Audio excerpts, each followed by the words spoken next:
Bombo Radio Philippines. Fully digitalized.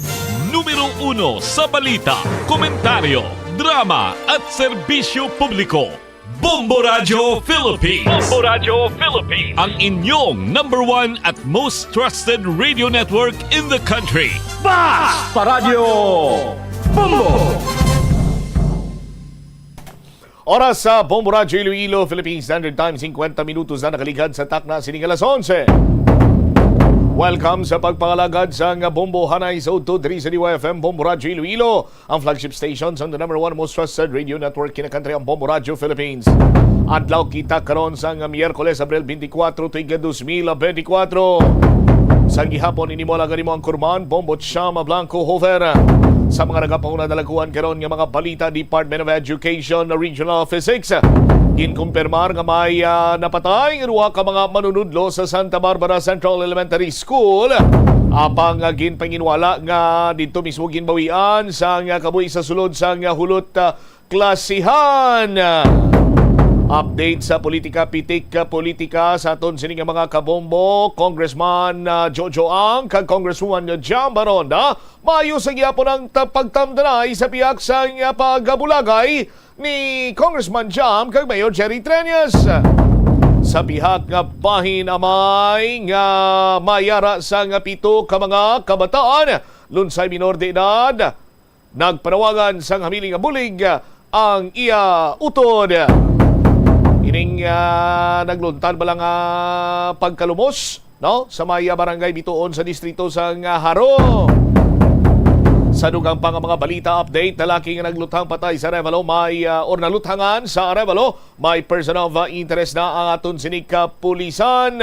Kag ang City Drug Enforcement Unit ginahulat na lang ang schedule sa korte agud nga pamanugutan nga malantaw ang video sa body-worn camera sa sining ginaaligar nga mayara sa pagpanguha sa mga pagkabutang nga wala labot sa bypass operation sa Damalaglang.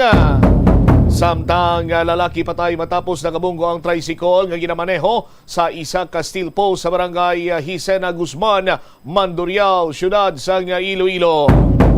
Amo ni madalakuan mga balita, issues kag impormasyon may sentro karon sa aton sining pagpangalagad sa Bombo Hanay sa Udto.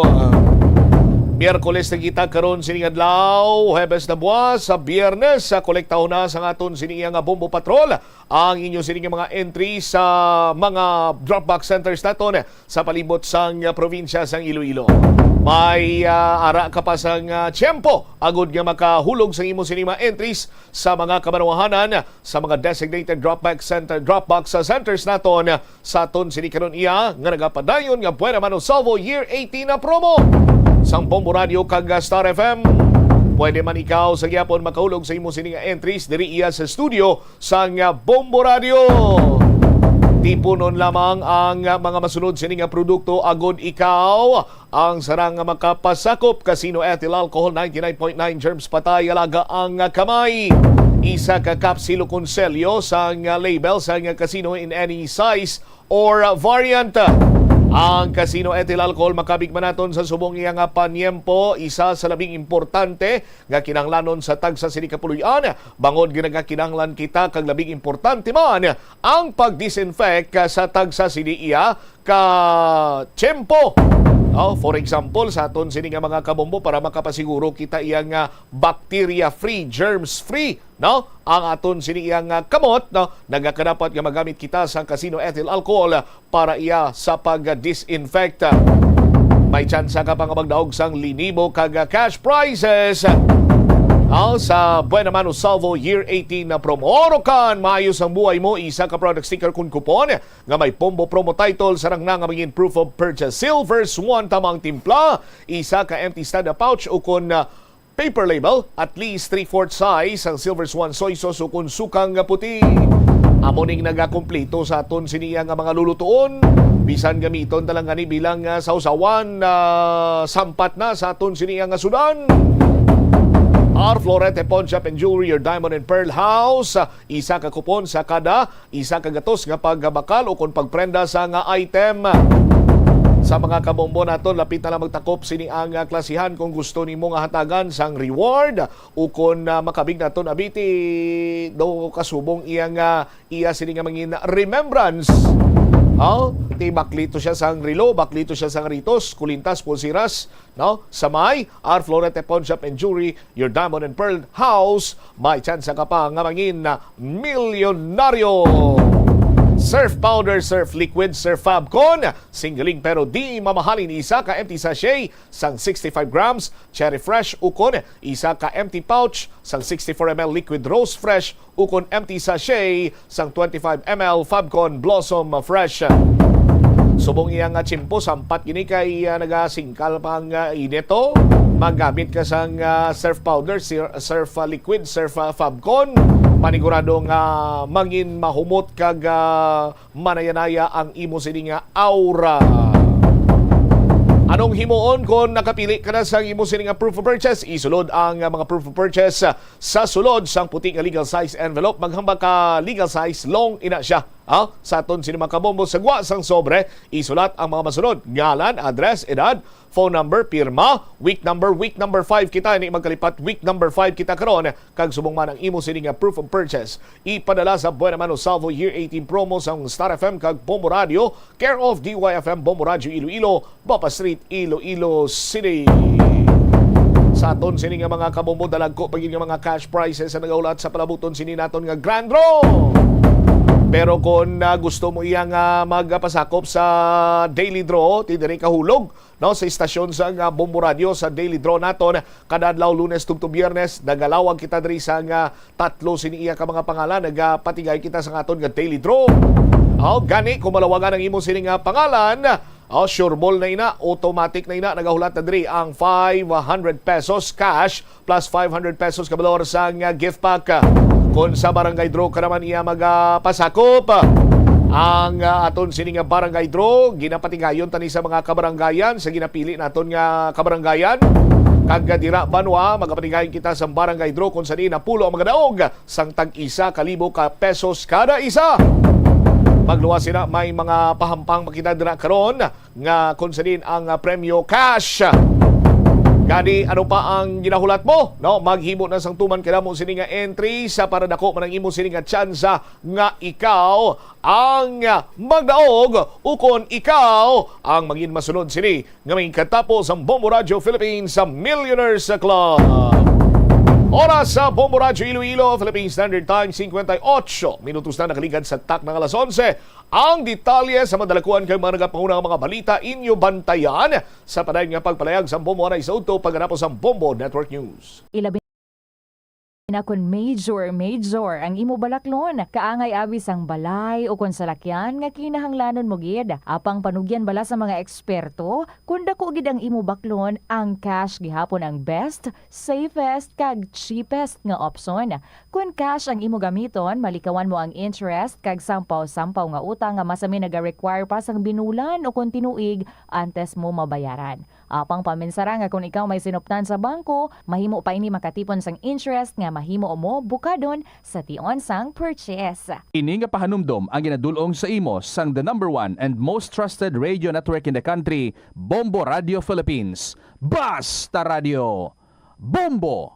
Yari ang mga simple nga pagiagon makakinot sang tubig. Hindi mag-shower o kon maligo sang malawig. Sa sulod sang panimalay, kalabanan sang tubig ang ginausar sa pagpaligo. Nagalabot sa 24% sang tubig sa panimalay ang natigana sa pagpaligo sa mga miyembro sini. Ang pagpanubo sang tiyempo sa pagpaligo sang 2 ka minutos ang makabuhin sang 30% sang ginakonsumo nga tubig. Maggamit sang shower timer o kon mag-set sang alarm sa imo cellphone kag ilimit lamang sa 4 ka minuto ang pagpaligo. Kung nagagamit sang shower kag nagahulat pa sa pag-init sang tubig, saluda sang balde ang nagailig nga mabugnaw nga tubig kay sarang paining nga magamit. Nakahibalo ka bala nga ang color ang makaapekto sang imo nga modo? Santo sa pagtuon sang American Home Shield, mayara sang correlation ang color kag mood. Kaangay sang pula nga nagapataas ang blood pressure kag heart rate. Apang mas maayo ang duag nga pula kunyara ini sa kusina bangod mas nagapagana ini sa pagkaon. Ang shades nga blue kag green ang ginaabiso sa mga psychologist nga nagakadapat yara sa sulod sang imo kwarto bangod ini nagapakalma sa paminsaron sang tawo. Yari ang mga epektibo nga pamaagi agud mapabilin nga safe ang pagkaon sa imo pamilya. ipabili ng katilo, maghugas sa mga kamot bago mag-uyat sa pagkaon. Philippines, fully digitalized. Numero 1 sa balita, komentaryo, drama at serbisyo publiko. Bombo Radio Philippines. Bombo Radio Philippines. Ang inyong number 1 at most trusted radio network in the country. Basta Radio Bombo! This is Bombo Network News Noontime Edition. We're broadcasting live from Bombo Radio Broadcast Center, Makati City, Philippines. Araw ngayon ng Miyerkules, ika-24 sa buwan ng Abril, taong 2024.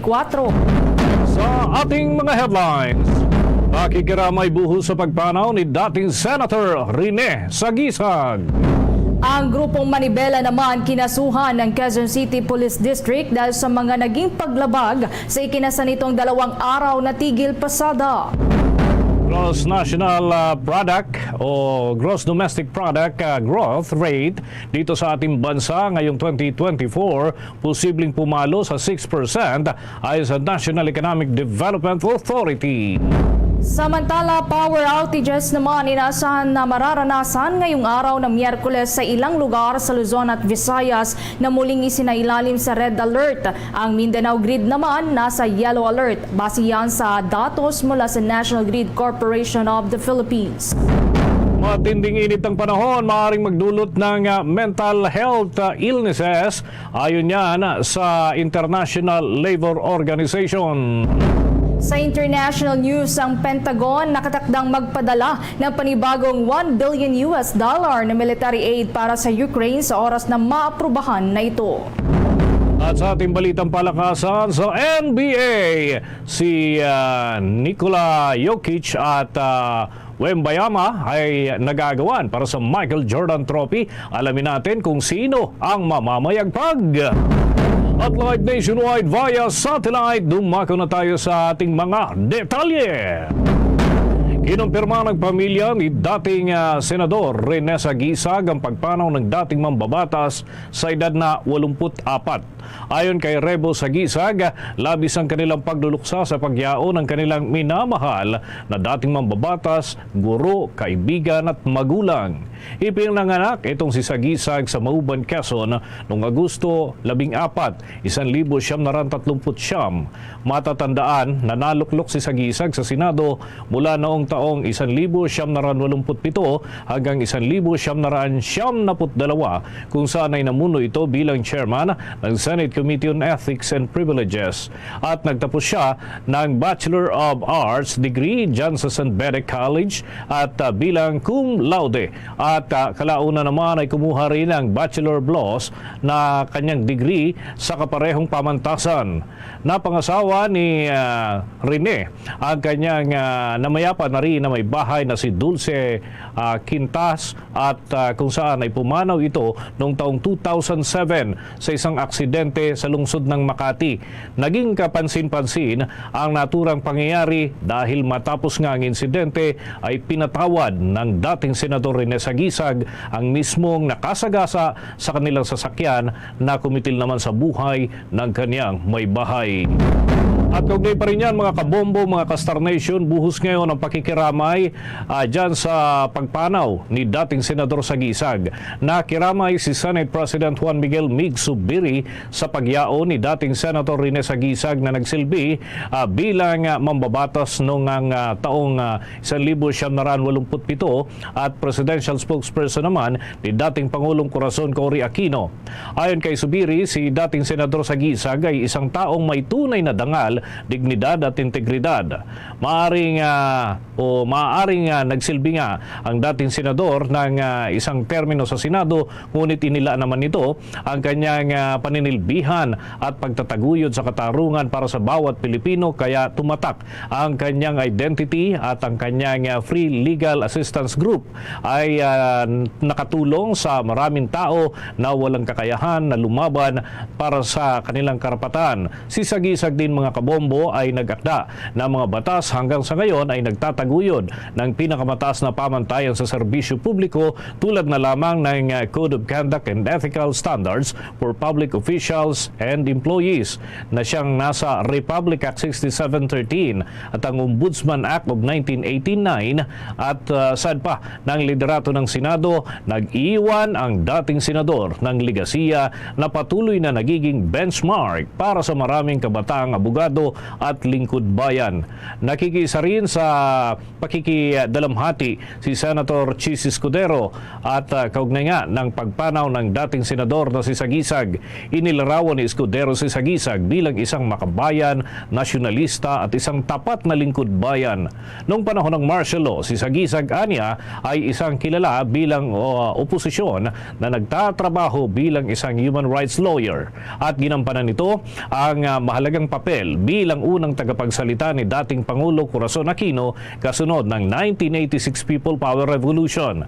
Para naman kay Senator Robin Hood Padilla, si dating Senador Sagisag anya ay hindi lamang may lalarawan na smart kundi very smart na mambabatas. Samantala ayon naman kay Senadora Grace Poe, inilaan ni Sagisag ang kanyang oras sa maraming mga tao at mahihirap sa lipunan. Tumayo rin siya. Itong si Sagisag bilang abogado at sa ilang mga pagkakataon at ipinahiram ang kanyang talino at karunungan sa kanyang mga kababayan at dito nga kay Senator Grace po, nagsilbi siyang abogado at yan ay may kinalaman doon sa citizenship issue na nakarating hanggang sa Korte Suprema. Samantala naman, sinamahan ng Quezon City Police District ang kaso ng mga miyembro o sinampahan ang grupong Manibela ng dahil yan sa umano'y naging disruptive behavior nito sa kasagsagan ng kanilang ikinasang 2 araw na transport strike sa Quezon City. May kaugnayan pa rin ito sa inorganisa na kilos protesta ng naturang grupo noong Abril 15 at 16 ng taong kasalukuyan bilang pagtutol sa Public Utility Vehicle Modernization Phase-Out Program na nagdulot naman ng matinding abala at kaguluhan sa publiko, partikular na yan sa mga mananakay. Sa kabila kasi ng maayos na pakikipagdialogo ng Quezon City Police District ay tumanggi ang mga miyembro nito kabilang na ang kanilang pinuno na si Mar Valbuena na makipag-cooperate sa mga otoridad at hindi pinansin ang mga direktiba ng kapulisan na ilipat ang kanilang protesta sa isang Freedom Park at bagkos ay hinarangan pa ng humigit kumulang 70 mga public utility jeepney at 600 miyembro ng naturang grupo ang pangunahing lansangan sa lungsod ng Quezon, tulad na lamang ng Commonwealth Avenue, East Avenue at Quezon Avenue, bagay daw na nakaambala sa daloy ng trapiko. Nakakaabala din sa mga commuter at nagdulot din ng kaguluhan sa mga lansangan. Bukod dito, wala ring permit mula sa lokal na pamahalaan ng Quezon City ang naturang grupo na may tuturing din anya na paglabag sa batas. Samantala, agad naman na itinurn over sa Land Transportation Franchising and Regulatory Board at Land Transportation Office ang mga natukoy na plate number ng mga public utility jeepney na humarang sa mga pangunahing lansangan sa kasagsagan ng kanilang protesta para sa kaukulang aksyong administratibo. Dahil dito ay naharap ngayon ang grupong Manibela sa 3 bilang ng paglabag sa Public Assembly Act, gayon din sa paglabag sa Article 155 ng Revised Penal Code o ang Alarm and Scandal. Gayon din sa paglabag sa Article 151 ng Revised Penal Code o ang Resistance and Disobedience at Direct Assault upon an Agent of Person in Authority. Kabilang nga sa mga nasampahan ng kaso ay sina Mario Valbuena, ang chairperson ng Manibela, Reggie Manlapig, ang president ng Manibela, at Jasmine Bordalba na siya namang rehistrado na may-ari ng White Conquest na ginamit daw noong rally, at si Pacifico Dasalia Martin Jr. na may-ari naman ng Starix van at ilan pang hindi pinangalanan na individual na sangkot din sa pagmamaneho ng mga public utility jeepney sa kanilang inilunsad na kilos protesta. Sa dagdag pang balita, Posibleng pumalo pa sa 6% ang gross domestic product growth na siyang growth rate ng ating bansa. Ayon nga kay National Economic and Development Authority o NEDA Secretary Arsenio Balisacan, isinasaalang-alang sa tempered gross domestic product growth target na 6% hanggang 7% target ng Marcos administration ang posibilidad na matagal na pamamayagpag ng mataas na interest rates. Ang resulta anya ng policy actions noong nakalipas na taon ay inaasahang mararamdaman ngayong taon. Positibo naman ang kalihim na hindi mangyayari ang malungkot na pananaw ng ilang mga ekonomista na nakikita na mas magiging mahal ang borrowing cost. At yan ay kasabay ng malalaking hadlang sa ambisyon ng pamahalaan para naman makamit ang 6% growth rate. Sinabi din ng kalihim na maaaring maabot ng Pilipinas ang 6% growth rate hanggat nananatiling pasok o kaya naman ay hindi lalagpas ang inflation sa target ng pamahalaan na 2% hanggang 4%. Samantala, nakatakdang ilabas ng Philippine Statistics Authority ang data ng inflation para naman sa Abril sa petsa 7 ng Mayo ng taong kasalukuyan at umaasa itong si National Economic Development Authority Secretary Balisacan ng price growth ngayong buwan ay malapit lamang sa 3.7% na naitala noong Marso, kahit na nahaharap ang bansa sa paiba-ibang presyo ng mga produktong petrolyo sa pandaigdigang merkado dahil naman sa conflict na naitatala sa gitnang silangan. Bombo International News. Nakatakdang magpadala ng panibagong $1 billion na military aid ang Pentagon para sa Ukraine sa oras na maaprubahan na ito ng US Senate at ni President Joe Biden para pondohan ang mga armas na kailangan ng Kiev sa laban nito kontra sa Russian forces.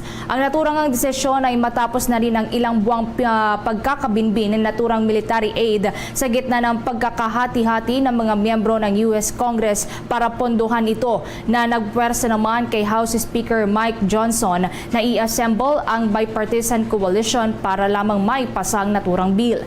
Kabilang nga sa posibleng ipadala sa military aid para sa Ukraine ay ang array of ammunition, kabilang dyan ang air defense munitions at large amounts ng artillery rounds na lubos namang dinidemand ngayon ng Ukrainian forces. Gayon din ang armored vehicles at iba pang mga weapon.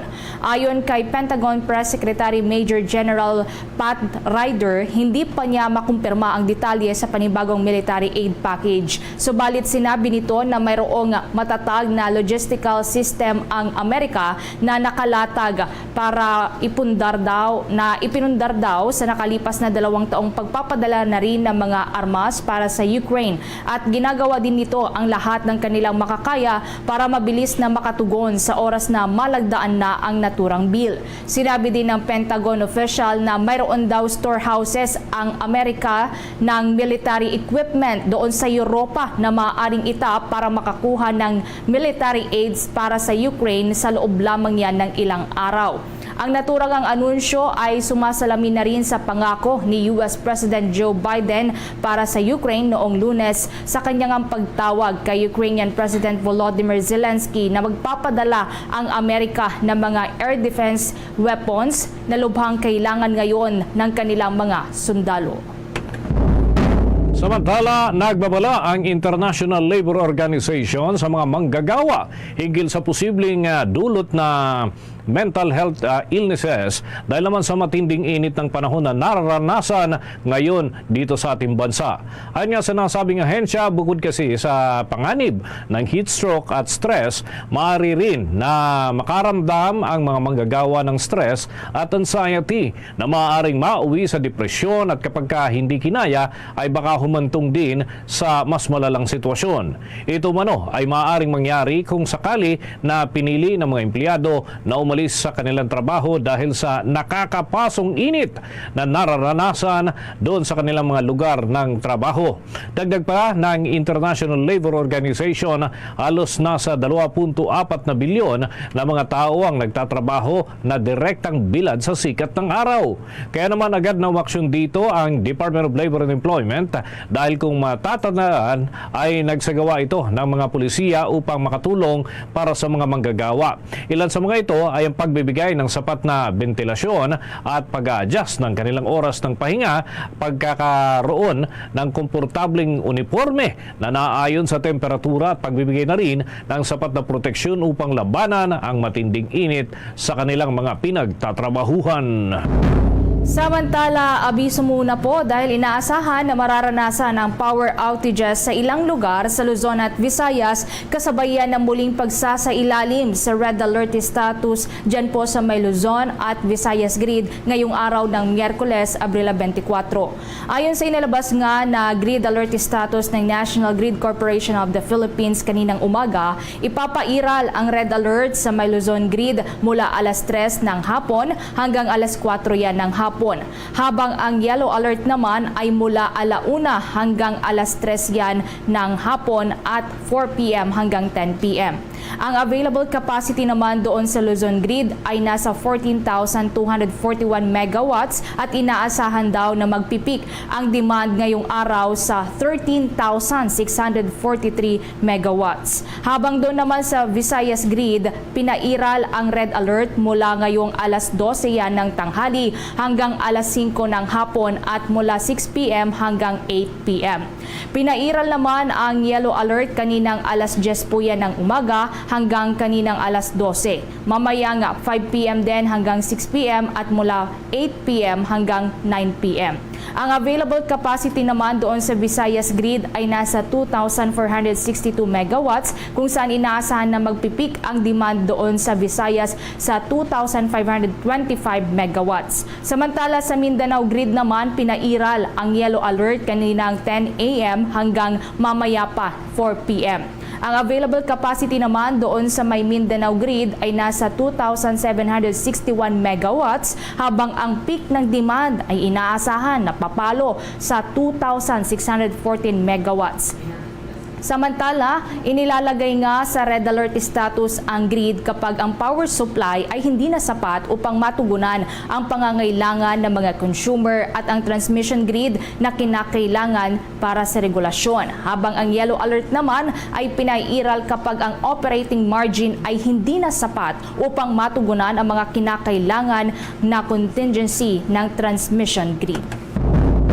Muna tayo ng report mula dyan sa panig ng Senado dahil ilang mambabatas ay nagpahayag ng kanilang pagkabahala sa mga lokal na magsasaka matapos na magpasya si Pangulong Marcos na luwagan ang importasyon ng mga agricultural products. Alamin natin ang report ni Bombo JC Galvez. Nagpahayag ng pagkabahala ang ilang mga senador sa mga lokal na magsasaka matapos magpasya si Pangulong Ferdinand Marcos Jr. na luwagan ang importasyon ng mga agricultural products. Naniniwala si Senador Chis Escudero na dapat nagpatupad ang Malacanang na mga hakbang sa pagsuporta sa mga lokal na magsasaka. Hindi rin dapat anyang payagan ng Department of Agriculture ang anumang katiwalian. Saad pa ni Escudero, kailangan tutukan din ang pagpapausay ng lokal na produksyon para hindi maabala ang mga magsasaka sa oras sa pamasok ng mga imported products sa bansa. Samantala, ayon naman kay Senadora Risa Hontiveros, kahit na magluwag sa mga regulasyon sa importasyon at alisin ang non-tariff barriers sa pag-angkat ng agricultural products, kailangan pa rin tiyakin ang tamang paggamit ng mga import permits. Ayon pa kay Hontiveros, sa panahon ng anihan o sagalang produksyon, kailangang ipataw ang tamang taripa o buwis sa mga importasyon.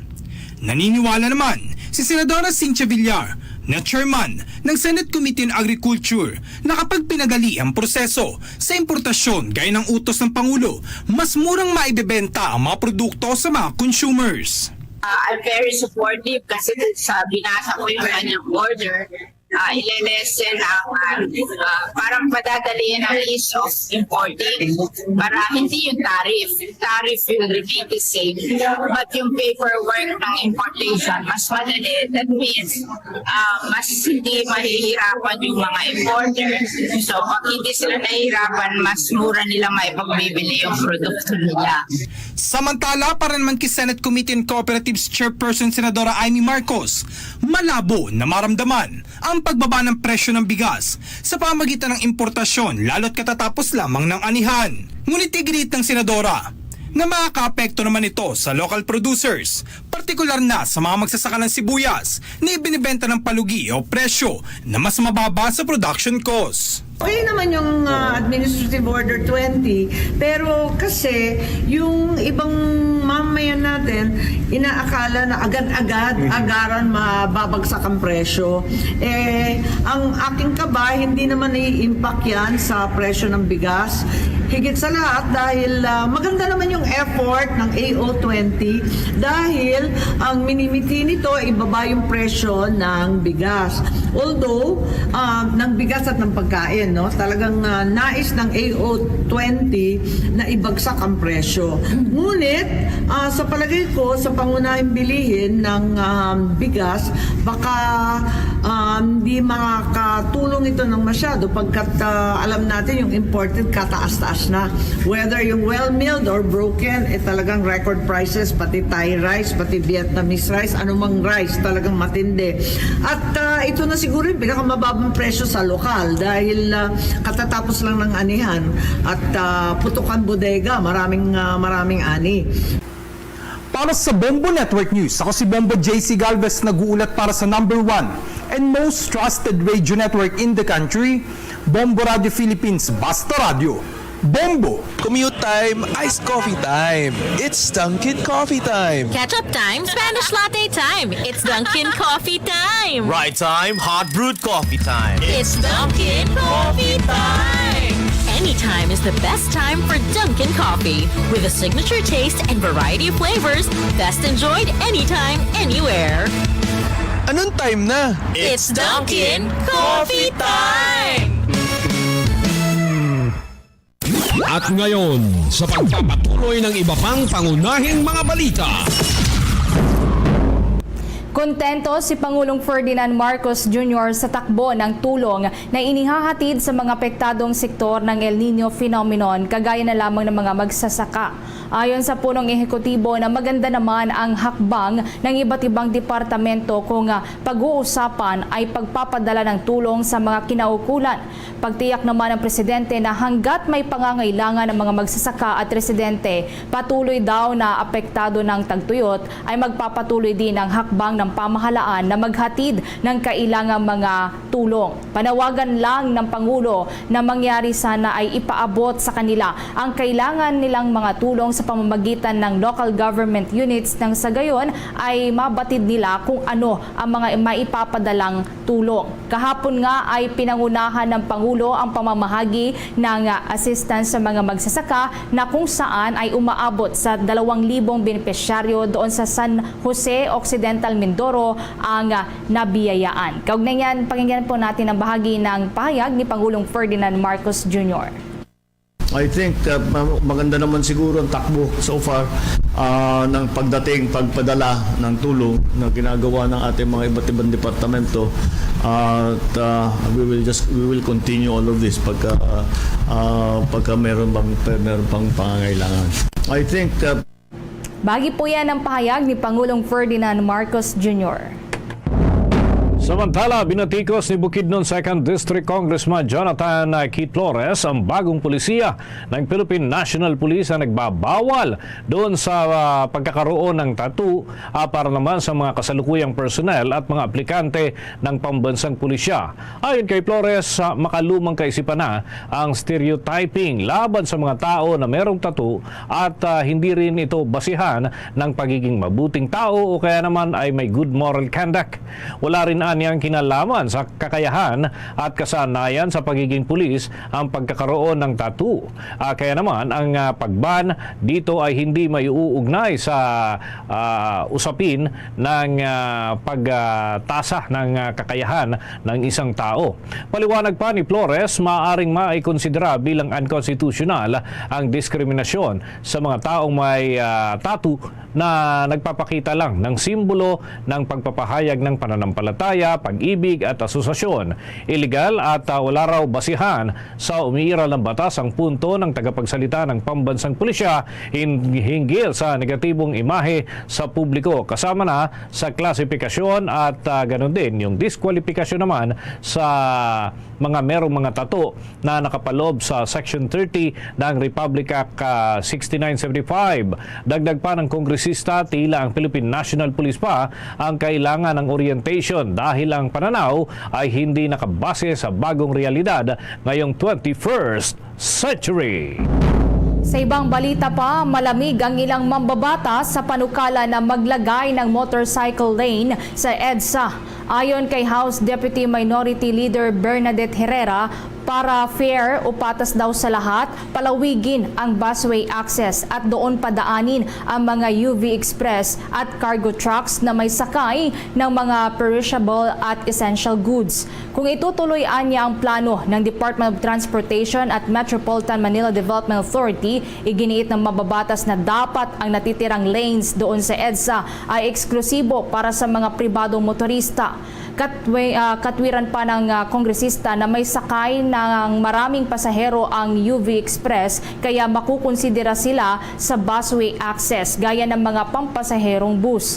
Dagdag pa ni Herrera na kaya natutokso ang ilang motorista na gamitin ang EDSA busway dahil kadalasan bakante at walang dumadaan na mga bus, at sa halip na sa EDSA busway ay pwede itong tawagin na express lane for high capacity vehicles. Dagdag pa ni Herrera na dapat ibalik na rin ang no contact apprehension policy para nakafocus lamang ang mga traffic enforcers sa pagpapanatili ng maayos na daloy ng trapiko. Tiniyak naman ni Pangulong Ferdinand Bongbong Marcos Jr. sa mga magsasaka ng sibuyas, lalo na dyan sa Mimaropa Region sa Southern Tagalog, na may intervention na ginagawa ngayon ng pamahalaan tulad na lamang ng pagtatayo ng mga cold storage facilities upang mapanatili ang kalidad at mapatatag din ang presyo ng mga produktong agrikultura sa panahon ng mataas na ani. Ayon pa kay Pangulong Marcos, makikinabang ang mga magsasaka at mga mamimili sa pagtatayo ng mga imbakan o cold storage facilities. Ayon pa kay Department of Agriculture Secretary Francisco Tio Laurel Jr. na kasama ng Pangulo sa town hall consultation doon sa Occidental Mindoro, ay sinabi nga ng opisyal na kasalukuyan ng nagtatayo ang ahensya ng 2 cold storage facilities sa lalawigan, kung saan isa sa mga ito ay nasa San Jose at isa pa sa Magsaysay, na kapwa may kakayahan na makapag-imbak ng 1,400 tons ng mga produkto. Ipinunto pa ng kalihim na sa susunod na taon ay magtatayo rin ang Department of Agriculture ng 5 pa na mga karagdagang pasilidad na susuportahan ng budget para naman sa taong kasalukuyan. Samantala, nagpaalalang muli ang Department of Energy sa mga retailers ng household liquefied petroleum gas na sundin ang price freeze sa mga lugar na isinailalim sa state of calamity dahil sa epekto ng El Nino phenomenon. Nabatid na maraming lugar ang inilagay na sa state of calamity dahil sa labis na tagtuyot na nakaapekto sa kanilang kabuhayan. Para sa Department of Energy, maaari daw na magbaba ng presyo, ngunit bawal magtaas sa alinmang kasama sa listahan ng mga lugar na nasa calamity level ang dry spell. Nasa 24 naman na lokal na pamahalaan sa Western Visayas ang isinailalim na rito.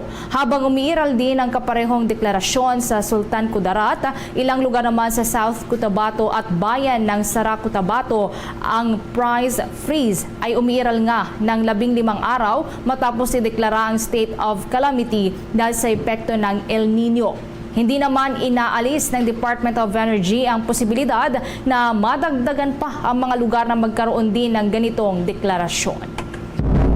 Oras natin sa buong kapuluan, 28 minuto na makalipas ang alas 12 ng tanghali. Ibinunyag ni dating Senador Antonio Trillanes IV na kinausap umano ng International Criminal Court ang nasa 50 dati at aktibong mga opisyal ng Philippine National Police kaugnay pa rin sa reklamong crime against humanity laban kay dating Pangulong Rodrigo Duterte. May kinalaman doon sa war on drugs.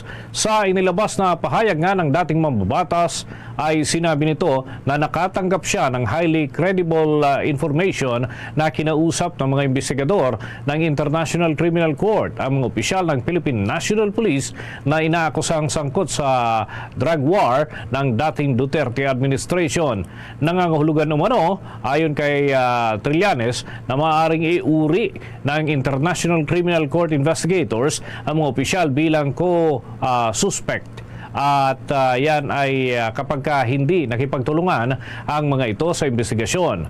Marian niya itong magresulta sa inisyal na pagbabawal sa kanila na makabiyahe at kalaunan ay aarestuhin sa pamamagitan ng International Criminal Police Organization. At sa kasalukuyan ay sinusubukan pang makunan ng Bombo Radio Philippines ng komento ang panig ng pambansang pulisya kaugnay pa rin sa naging revelasyon ng dating senador. Matatandaan na itong si Trillanes ay isa nga sa mga naghain ng reklamo laban kay dating Pangulong Rodrigo Duterte para naman sa crime against humanity sa mass murder at yan ay may kinalaman ng war on drugs.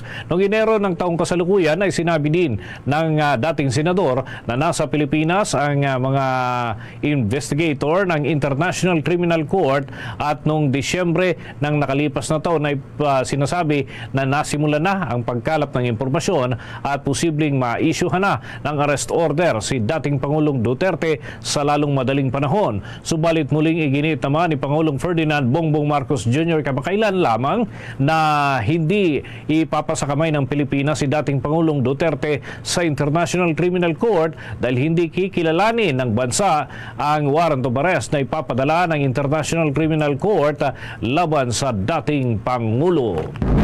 Samantala, kumuha pa tayo ng karagdagang pag-uulat. Ang kaso naman ng tigdas sa ating bansa mas tumaas pa. Department of Health patuloy naman ang panawagan sa pagbabakuna para sa mga bata. Kaugnay niya na may nagkalapang report si Bombo Joanna Martinez.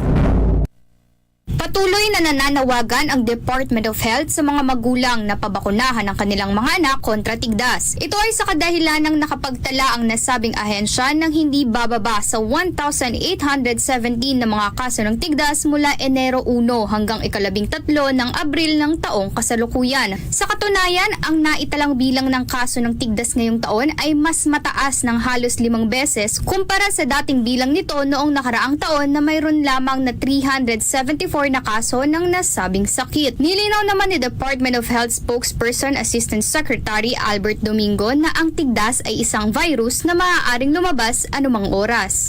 Ang measles hindi siya kaugnay ng init. Isa siyang dahil sa virus, ang measles virus. At it can happen any time of the year. So nakikita natin yung pagkalat. Typically tumataas lang siya sa mga panahon na mas maraming mga pagtitipon. So usually nangyayari yan pag summer. Pero ito, this time around, nakita natin yung malaking pagtaas pag kinumpara sa last year. Hindi lang siya sa Pilipinas. In fact, this is a worldwide concern as announced by WHO because maraming hindi nabakunahan nung panahon na naka-lockdown tayo sa pandemic. Dagdag din ni Domingo, ang lalawigan ng Bangsamoro Autonomous Region in Muslim Mindanao ang may pinakamataas na naitalang datos ng tigdas sa bansa dahil umabot na ito ng halos 48%.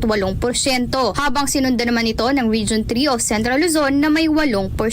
Samantala, patuloy naman ng Department of Health sa pakikipag-ugnayan upang mabawasan ang kaso sa Bangsamoro Autonomous Region in Muslim Mindanao kung kaya't nagpatupad ito ng Measles Response Outbreak Immunization bago mag-umpisa ang buwan ng Abril. Nais din ng nasabing ahensya na huwag nang humantong ang tigdas sa pneumonia at iba pang matinding karamdaman kung kaya't target ng nasabing ahensya na mabakunahan kontra tigdas ang 1.3 milyon na mga bata sa buong bansa upang maagapan at tuluyang maiwasan ang pagkakahawaan ng mga bata sa nasabing sakit. Para sa Bombo Network News, Bombo Joanna Martinez nag-uulat para sa #1 and most trusted radio network in the country, Bombo Radio Philippines. Basta Radio, Bombo!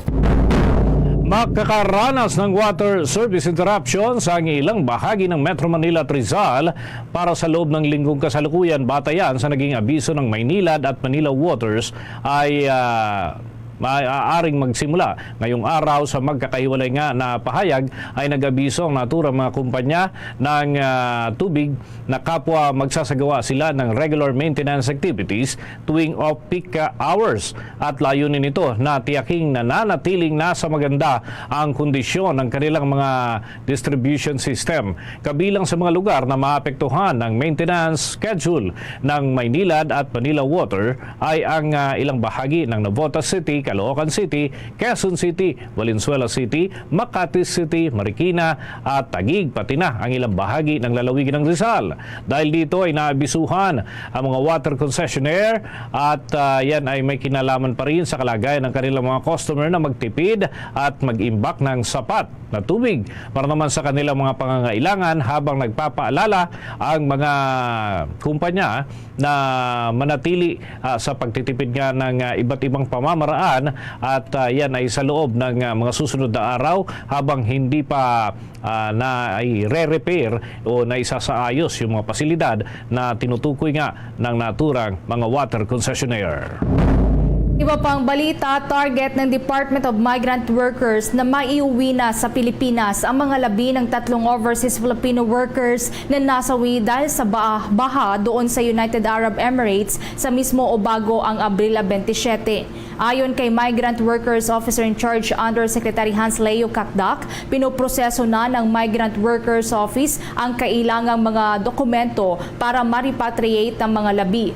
Paliwanag ng opisyal na magpapaso na kasi sa Abril 28 ang bisa ng visit visa ng anak ng isa sa mga namatay na overseas Filipino worker, kaya para maiwasan daw ang anumang komplikasyon, target na may uwi ang labi bago ang Abril 27. Bago naman ma-repatriate ang mga labi, kailangan muna na makapag-secure ng police at forensic reports sa mga ito. Maging sa mga iba pang requirements katulad ng no objection certificate at death certificate mula sa konsulada ng Pilipinas. Samantala, na-turn over naman na sa mga kamag-anak ng 2 sa mga biktima sa Dubai ang kanilang mga personal belongings, at natanggap na rin ang unpaid salary at leave credits ng nasawing overseas Filipino workers. Nakakaranas ngayon ng power interruption ng ilang parte at mga residente ng National Capital Region at ilan pang mga karating na probinsya nitong matapos nga ang tigil operasyon ng nasa 20 power plants sa ilang parte ng ating bansa. Ayon sa Manila Electric Company, nasa 200,000 na kanilang mga customers ang apektado ng nasabing power interruption nang dahil pa rin sa abnormal na grid condition na naranasan sa ilang parte ng Metro Manila, Pampanga, Bulacan, Laguna at Quezon Province. Ito ay may kaugnayan pa rin sa pagsasailalim ng National Grid Corporation of the Philippines sa Red at Yellow Alert sa Luzon at Visayas na bahagi ng kanilang mga grid sa loob ng ilang oras. Samantala, dahil dito ay nanawagan naman ang Meralco sa mga commercial at industrial consumers na temporary muna na mag-disconnect mula sa power grid na nasa ilalim ng interruptible load program upang mabawasan ang demand ng kuryente, habang nakahanda na rin ang pagpapatupad ng manual load dropping o rotational interruption ng kanilang power supply bilang bahagi ng pamamahala sa kanilang sistema. Kasabay nito ay kapwa na nawagan ang Meralco at Department of Energy sa mas maraming kumpanya na makiisa doon sa interruptible load program upang makatulong sa pagtitiyak ng sapat na supply ng kuryente, lalo na ngayong panahon ng tagtuyot. Tiniyak naman ng pamunuan ng Bureau of Immigration na wala pa ring humpay ang pagsasagawa nila ng kampanya upang labanan ng kaso ng human trafficking sa ating bansa. Ginawa ng ahensya ang pahayag nito matapos nilang mailigtas ang aabot sa 4 na kababaihan na patungo sana sa bansang China para iligal na magtrabaho doon. Sa isang pahayag, kinumpirma ito ni Bureau of Immigration Commissioner Norman Tansinko. Ayon sa opisyal, may tuturing nga niyang isang heinous crime ang human trafficking. Anya, tinatarget nito ang mga may hirap na Pilipino upang madali itong makagat o mapakagat sa magandang alok na sahod sa ibayong dagat. Tuloy-tuloy rin ang mga hakbang nito para daw masawata ang ganitong gawain at upang mapanagot ang mga nasa likod nito. Samantala, hawak na ngayon ang Interagency Council Against Human Trafficking ang nailigtas ng mga biktima para sa karagdagang intervention. Oras natin sa buong kapuluan, 22 minuto bago sumapit ang 1:00 ng hapon. The time check was brought to you by Dunkin, pasalubong ng bayan. Papatayo ng mga karagdagang report. Yung grupong Sinag ay ikinababahala ang mataas na presyo ng karning manok sa kabila ng mababang farm gate price doon sa ilang pinanggagalingan nito, mga poultry farms. Alamin natin ang update mula kay Bombo Victor Liantino. Bombo Dennis, Bombo Ever, ikinakaalarma nga ngayon ng Samahang Industriya ng Agrikultura o SINAG ang patuloy na pagtaas ng retail price ng mga karning manok sa mga pamilihan sa bansa sa kabilayan ng mababang farm gate price nito. Ayon kay Jason Kainglet, Executive Director ng SINAG, naniniwala ito na mayroong problema sa farm gate price maging sa retail price ng mga broiler. Aniya, hindi mawawala ang posibilidad na mayroong nagaganap na pananamantala sa presyuhan nito. Kinumpirma rin ni Kainglet na sobra-sobra ang supply ng imported na manok sa bansa dahilan para mapilitan ng mga poultry raiser na ibenta ang kanilang mga alagang broiler ng mas mababa sa cost of production nito. Batay sa pagtataya ng SINAG, aabot sa 10 piso ang halagang nalulugi sa mga poultry raiser sa kada broiler na kanilang pinapalaki. Sa kasalukuyan, hindi ipinagbabawal ng pamahalaan ang sobrang pag-import ng manok hanggat ito ay nagbabayad ng kaukulang taripa. Pangunahing apektado naman ang pagtaas ng retail price ng manok ay ang mga retailers dahilan para lumiit ang kanilang mga kita. Kaugnay nito ay nanawagan na rin aniya sila sa Kongreso na tingnan ang dahilan ng pagtaas ng retail price ng manok. Hinimok rin ng SINAG ang Kongreso na kaagad na makipagtulungan sa ibang ahensya ng gobyerno para masolusyonan ang naturang issue. Sobra po ang import ng manok natin dahil nga po hindi naman siya pinagbabawal basta nagbabayad ng tamang taripa. Ang control natin po kasi imports ngayon ay siguraduhin lang na ito ay walang sakit, hindi nagkakaproblema sa health, hindi makakasama sa kalusugan at kalikasan na wala pong control ng volume. 10 pesos per kilo, kesa maglugi sila ng tuluyan na hindi. Kasi po ang problema sa manok at baboy natin, pagka inabot yun na yung tamang laki, pag hindi mo siya naibenta, pakain ka ng pakain ng feed, pero hindi na po tataas ang presyo. So, malugi ka na, no? Kaya imbis na malugi ka ng kakaantay kung tataas ang presyo, ibebenta mo na po siya sa palugi para at least meron kang makuha kaysa wala. Para sa Bombo Network News, Bombo Victor Liantino nag-uulat para sa #1 and most trusted radio network in the country, Bombo Radio Philippines. Basta Radio, Bombo! Sa karagdagan pang balita, nagpaalala ang Department of Health para sa lahat ng mga doktor na maaaring maparusahan ng suspension o revocation ng kanilang lisensya ang sino man sa kanila na mapapatunayang tumatanggap ng regalo mula sa mga pharmaceutical companies. Ayon kay Health Assistant Secretary Albert Domingo, sa gitna ito ng kasalukuyang ginagawang investigasyon ng kanilang ahensya hinggil sa mga ligasyon ng modus na ito. Kasunod na rin ito ng mga ulat na may ilan daw ng mga doktor ang nagbibigay ng mga prescribed na medisina mula sa isang pharmaceutical company kapalit ng mga mamahaling sasakyan o iba pang regalo. Gayunpaman ay patuloy naman nagpapaalala ang Department of Health na sa ilalim ng batas na Philippine Medical Act of 1952, ang Board of Medicine na nasa ilalim ng Professional Regulation Commission ay pwede nang suspendihin o tanggalan ng lisensya ang doktor. Depende yan sa nagawa nitong paglabag sa Code of Ethics. Samantala, nangako naman ng Quezon City Government at Department of Environment and Natural Resources na gagawing integrated at whole of society approach ang programang Project Transport upang tugunan ang epekto ng climate change. Ang Project Transform o kaya naman ay transdisciplinary approach towards resilience and environmental sustainability through multi-stakeholder engagement ay proyekto ng Department of Environment and Natural Resources, katuwang ang mga lokal na gobyerno at iba pang mga organisasyon para naman masiguro ang inclusive at participative programs na kinakailangan ng mga komunidad. Lubos na nagpapasalamat naman ang alkalde ng lungsod ng Quezon na si Joy Belmonte sa Department of Environment and Natural Resources sa pagkilala umano sa kanilang environmental actions.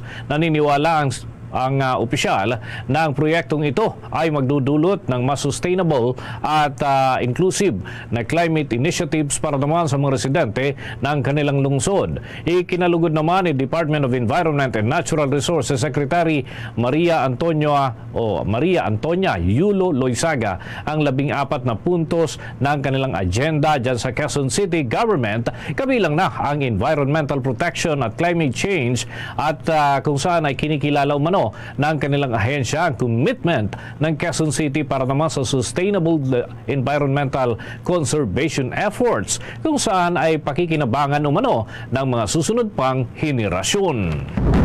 Tiniyak naman ang samahan ng mga supermarket at agricultural producers na walang nakaambang pagtaas ng presyo sa mga pangunahing bilihin. Ito ang kinumpirma ni House Deputy Majority Leader at CIS Party List Representative Erwin Tulfo matapos na makipagpulong sa grupo ng broiler raisers, manufacturers at retailers sa Quezon City ngayong araw. Present sa pulong na ito si House Speaker Martin Romualdez na ikinalugod ang presensya ng stakeholders at ang pagkakasundo na magtulungan upang humanap ng solusyon sa suliranin. Sinabi ni Tulfo na sunod-sunod ang pagsipa ng presyo ng mga produktong petrolyo at inaasahan na maapektuhan na ang basic commodities. Ngunit nangako umano ng kooperasyon ang mga samahan at gagawa ng paraan upang mapanatili ang presyo ng mga bilihin.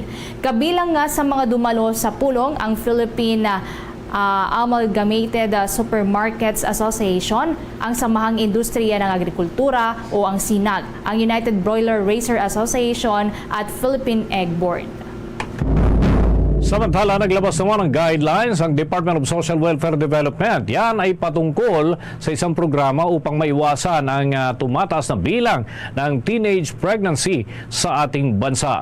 Ayon nga kay Department of Social Welfare Development Assistant Secretary for Disaster Response Management Group Irene Dumlao, ay ilan sa mga ito ay ang psychosocial support and other interventions for adolescent mothers and their family project. Ang proyektong ito mga kabombo ay ilulunsad ng nasabing ahensya ay bilang tugon sa Executive Order 141 Series of 2021 at ito rin ay bahagi ng Social Protection Program for Adolescent Mothers and their Children. Bukod dito ay layunin din ng naturang programa na mawala ang diskriminasyon at social stigma sa mga kabataan, ganun din sa pagpapalawig ng kaalaman tungkol sa reproductive health services na maaaring tumulong sa kanila. Samantala, target naman ng naturang ahensya na maipalaganap sa nasabing mga programa dyan sa mga kinauukulang sektor, kagaya ng mga kabataan na may edad 10 hanggang 19 na taong gulang, kasama na yung mga kababaihan at maging ang mga magulang ng mga ito na bahagi ng mga stakeholders ng naturang programa. Sa ibang balita naman, nananawagan si National Unity Party President El Rey Villafuerte sa mataas na kapulungan ng Kongreso na ipasa ang nakabinbing Media Welfare Bill. Layunin ng House Bill 454 na matiyak ang karapatan, karagdagang mga benepisyo, kaligtasan at proteksyon ng mga manggagawa sa media sa gobyerno at pribadong sektor. Kasunod ito ng pangako ni Pangulong Ferdinand Bongbong Marcos Jr. na poprotektahan at papaigtingin ang kaligtasan at kapakanan ng mga mamamahayag sa kamakailang ika-50 na anibersaryo ng Foreign Correspondent Association of the Philippines o FOCAP. Ayon kay Villafuerte, isinasaalang-alang ng mga journalist ang kanilang buhay sa labas upang malaman ng publiko ang mga impormasyong dapat nitong malaman. Gayunman, kadalasan anya sa mga ito ay nababaliwala ang karapatan sa paggawa. Gaya na lamang ng security of tenure, ang hazard pay, night shift at differential at overtime pay. Para tayo ng mga balita mula sa mga lalawigan. Makikumusta tayo dyan sa Central Visayas kaugnay doon sa supply ng tubig na nagiging suliranin sa ilang parte ng naturang rehiyon. May balita ang Bombo Radio Cebu. Sinabi ni Minerva Herodias, ang tagapagsalita ng Metropolitan Cebu Water District, na may pagbawas sa mga pinagmumula ng tubig, ngunit mabuti na lamang ay walang problema sa groundwater at ito ang isa sa kanilang ipinagpapasalamat at ang mga dam lamang ang may problema dahil sa pagbaba ng higit sa kalahati ng produksyon. Anya na mula sa 6,000 cubic meters kada araw ay bumaba ito sa 1,000 cubic meters at noong nakarang linggo ay nasa 876 cubic meters na lang ang nakuha nilang produksyon sa Buhisan Dam. Habang sa Lusaran Dam naman ay nakakuha pa rin naman ito ng 18,000 cubic meters kada araw, samantala sa Haklupan Dam kung saan ang normal na supply ay 30,000 cubic meters kada araw na ngayon ay nasa 10,000 cubic meters na lang ang nakukuha. Kaya naman hindi na maitago ang realidad na mayroong pagbaba ng pinagkukunan ng tubig sa MCWD na nagresulta sa hindi sapat at hindi pantay na pamahagi ng tubig sa mga consumer. Gayon pa man humingi ng paumanhin at konting pahabaan pa ang pasensya ng mga konsumidor, lalo na at gumagawa na ng paraan ang ahensya na masolusyonan ang problema. Yung mga surface water sources natin, medyo bumaba na talaga yung production. But good thing is, production natin from underground water remains, walang problema sa underground water sources natin. Pero yung mga galing sa dam at saka sa Haklupan facility namin at saka sa Lusaran na galing sa river, yung source nila, bumaba na talaga ng more than half of their normal production. Ating napakinggan si Minerva Herodias, ang tagapagsalita ng Metropolitan Cebu Water District. Mula rito sa lungsod Lalawigan ng Cebu, Bombo Joanna Cañati para sa number 1 and most trusted radio network in the country, Bombo Radio Philippines. Basta Radio, Bombo! Nasa kalahating milyon naman ng mga tsuper at operator sa buong Pilipinas ang nakaamba daw na mawala ng trabaho sa jeepney phase out. Kaugnay niyan, may pag-uulat pa ang Bombo Radio Iloilo. Inaasahang aabot sa kalahating milyon ng mga driver at operators sa buong Pilipinas ang mawawala ng pagkakakitaan kapag natuloy ang pagtanggal ng prangkisa ng mga jeepney na hindi makakahabol sa itinakdang deadline ng consolidation sa ilalim ng Public Utility Vehicle Modernization Program sa Abril 30. Sa panayam ng Bombo Radio Iloilo kay Mr. Elmer Foro, lead convener ng No to POV Phase Out, sinabi nito na nasabing bilang ay iba pa sa pamilya na umaasa sa hanapbuhay ng mga driver at operators. Ayon kay Foro, damay din dito ang kabuhayan ng mga maliliit na auto supply, vulcanizing, mga kainan at mga nagtatawag ng pasero sa jeepney. Anya, sakaling hindi pa rin makinig ang gobyerno, particular ang Department of Transportation at Land Transportation Franchising and Regulatory Board, magsasagawa sila ng protesta sa susunod na linggo. Dagdag pa nito, marami rin anyang mga pasahero ang tiyak na mahihirapan sa pagsakay kapag natuloy ang pagtigil pasada ng mga tradisyonal na jeep kasabay ng deadline ng consolidation.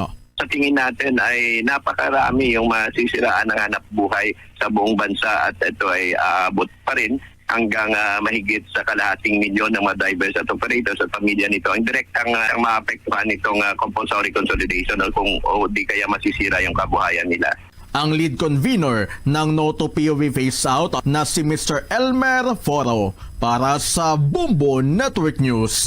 Ito si Bombo Christian Hetsanova Lusada para sa number 1 and most trusted radio network in the country, Bombo Radio Philippines. Basta Radio, Bombo! Naki-update naman tayo doon sa Davao Region, doon sa investigasyon sa matay ng mag-live-in partner na taga dyan sa Cavite at manunood lamang sana ito ng konsyerto doon sa naturang lugar. Ano na kayang update dyan? May balita ang Bombo Radio Davao! Patuloy na inimbestigahan ng Davao City Police Office ang pagpatay sa mag-live-in partner sa loob ng condominium sa Bahada, Davao City noong nakaraang araw. Hinihintay na lamang ng pulisya ang resulta ng autopsy report at ang resulta ng inilunsad na investigasyon. Kinumpirma ng pulisya na nasa kanilang kustodiya ngayon ang 2 persons of interest sa kaso na taga Sultan, Kudarat. Ayon sa investigasyon, napag-alaman ng 2 persons of interest ang nag-book ng kwarto sa isang condominium na pansamantalang inuokupa ng live-in partner ng mga biktima na sila Jeffrey Patag Paredes, 29 years old, mula sa Santo Niño, Parañaque City, at Jennifer Chavez, 27 years old, mula sa Bacoor, Cavite. Samantala, dumating din sa lungsod ang pamilya ni Jennifer Chavez, ngunit tumanggi sila magbigay ng pahayag. Sa halip ay pinahayag nila na pagkatapos ng autopsy ay iuwi nila ito sa Bacoor, Cavite upang doon ililibing. Matatandaang dumating sa lungsod ang mga biktima upang manood ng konsyerto noong Sabado, Abril 20 nitong taon. Una natagpuan ang bangkay ni Jeff Paredes sa lobby area na may 9 na saksak pasado alas 5 ng madaling araw noong Lunes. Samantala, pasado alas 10 ng gabi ng araw ding yun, natagpuan ang bangkay ni Chavez na may maraming saksak sa loob ng room 319 ng nasabing condominium. Narecover ng mga otoridad ang patalim na ginamit sa pagpatay sa mga biktima. Sa ngayon, kinukumpirma rin ng Bahada Police Station na walang CCTV monitor na nakakabit sa loob ng condominium building. Tinitingnan ng pulisya bilang isang crime of passion o personal grudge ang naturang double homicide case. Natatandak pa rin tayo ng CCTV for the nearest na mga buildings sa crime scene natin para makatulong. So, yan ang mga investigators natin, nagkakala pa ng mga CCTV sa information kung may makabigay pa sa amin, nangingi kami ng tulong din. Yan ang ulat mula sa pila ng Bombo Radio Davao para sa Bombo Network News. Bombo Mariel Escabate para sa number 1 and most trusted radio network in the country, Bombo Radio Philippines, Basta Radio, Bombo! Coconut farmers naman sa Barcelona, Sorsogon, nagdi-develop daw ng suka na gawa sa coconut water sa tulong niya ng Department of Science and Technology. Abay, alamin po natin ang kabuang detalye ng balitang yan mula sa Bombo Radio Legazpi. Patok ngayon ang panibagong programa na inaasahang magdadala ng karagdagang kita sa mga magsasaka kaugnay ng dinidevelop na suka na gawa sa coconut water o sabaw ng niyog sa bayan ng Barcelona, Sorsogon na ayon kay Department of Science and Technology Sorsogon Provincial Director Engineer Bong Lugero sa panayam ng Bombo Radio Legazpi na naglaan ng pondo ang tanggapan para sa naturang proyekto. Anya, nasa 40,000 liters ng coconut water ang nasasayang sa naturang bayan kaya naisip na mag-produce ng suka gamit ito. Nabatid na inirereklamo kasi ng mga magsasaka ang murang bilihan ng nyog lalo na kung ibinebenta ito ng buo kaya imbis na itapon na lamang ay nais nilang gawa ng panibagong kabuhayan sa lugar. Ayon kay Noguera na kung dati ay inaabot ng nasa 5 buwan ang paggawa ng suka ay mas papaikli nito hanggang 6 na araw kung gagamit ng sabaw ng nyog kaya magiging madali rin ang return of investment. Subalit bago ito ay dadaan muna sa masusing training ang mga coconut farmers sa tulong ng Industrial Technology Development Institute ng ahensya at magsasailalim sa food safety at good manufacturing process.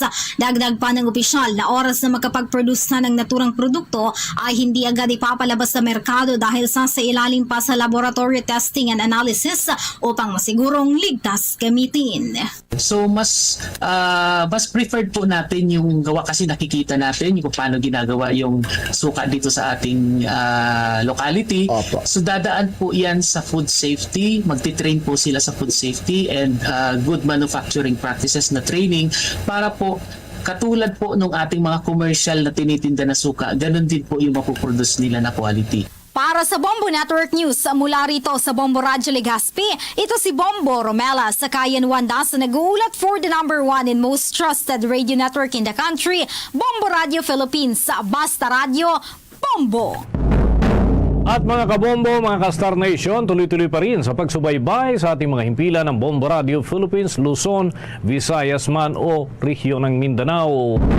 Para ho dyan sa Mindanao ay matutunghayan pa rin ang mga programa ng Bombo Radio Philippines sa mga dialekto na ibig po ninyong mapakinggan. Sa mga Cebuano speaking dyan sa Mindanao, mapapanood sa Facebook Live ang mga programa ng Bombo Radio Davao, Bombo Radio Cagayan de Oro, Bombo Radio Butuan at Bombo Radio Jansan. Habang sa mga Ilonggo speaking naman, nariyan ang Bombo Radio Coronadal. Mga kabombo Castor Nation, bago tayo magtapos, samahan niyo po kaming manalangin ng Orasyong Pirata for deliverance from calamities. Almighty Father, we raise our hearts to you in gratitude for the wonders of creation of which we are part, for your providence in sustaining us in our needs, and for your wisdom that guides the course of the universe.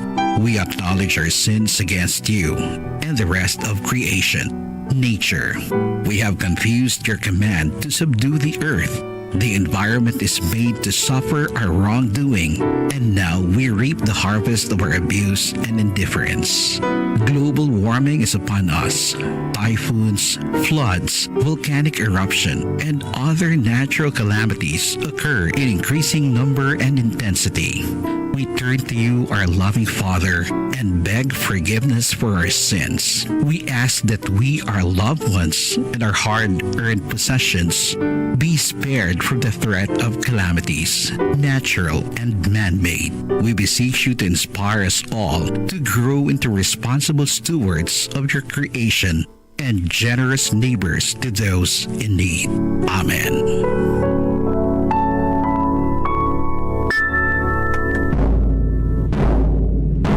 Luzon, Visayas at Mindanao. Yan ang kalipunan ng ating mga balita para sa pantanghaling edisyon ng Bombo Network News. Mula dito sa Bombo News Center para sa number 1 and most trusted radio network in the country, Bombo Radio Philippines. Basta Radio, Bombo! Pagpangalagad sa Bombo Anay sa Udto sa DOFM, Bombo Radio Iloilo, sa giyapon ko po rin mo Bombo Chama Blanco Hover. Suguran taton sining pagpangalagad karon diri Banwa, pinagi sa paglawag sa aton sining Daily Draw Winner.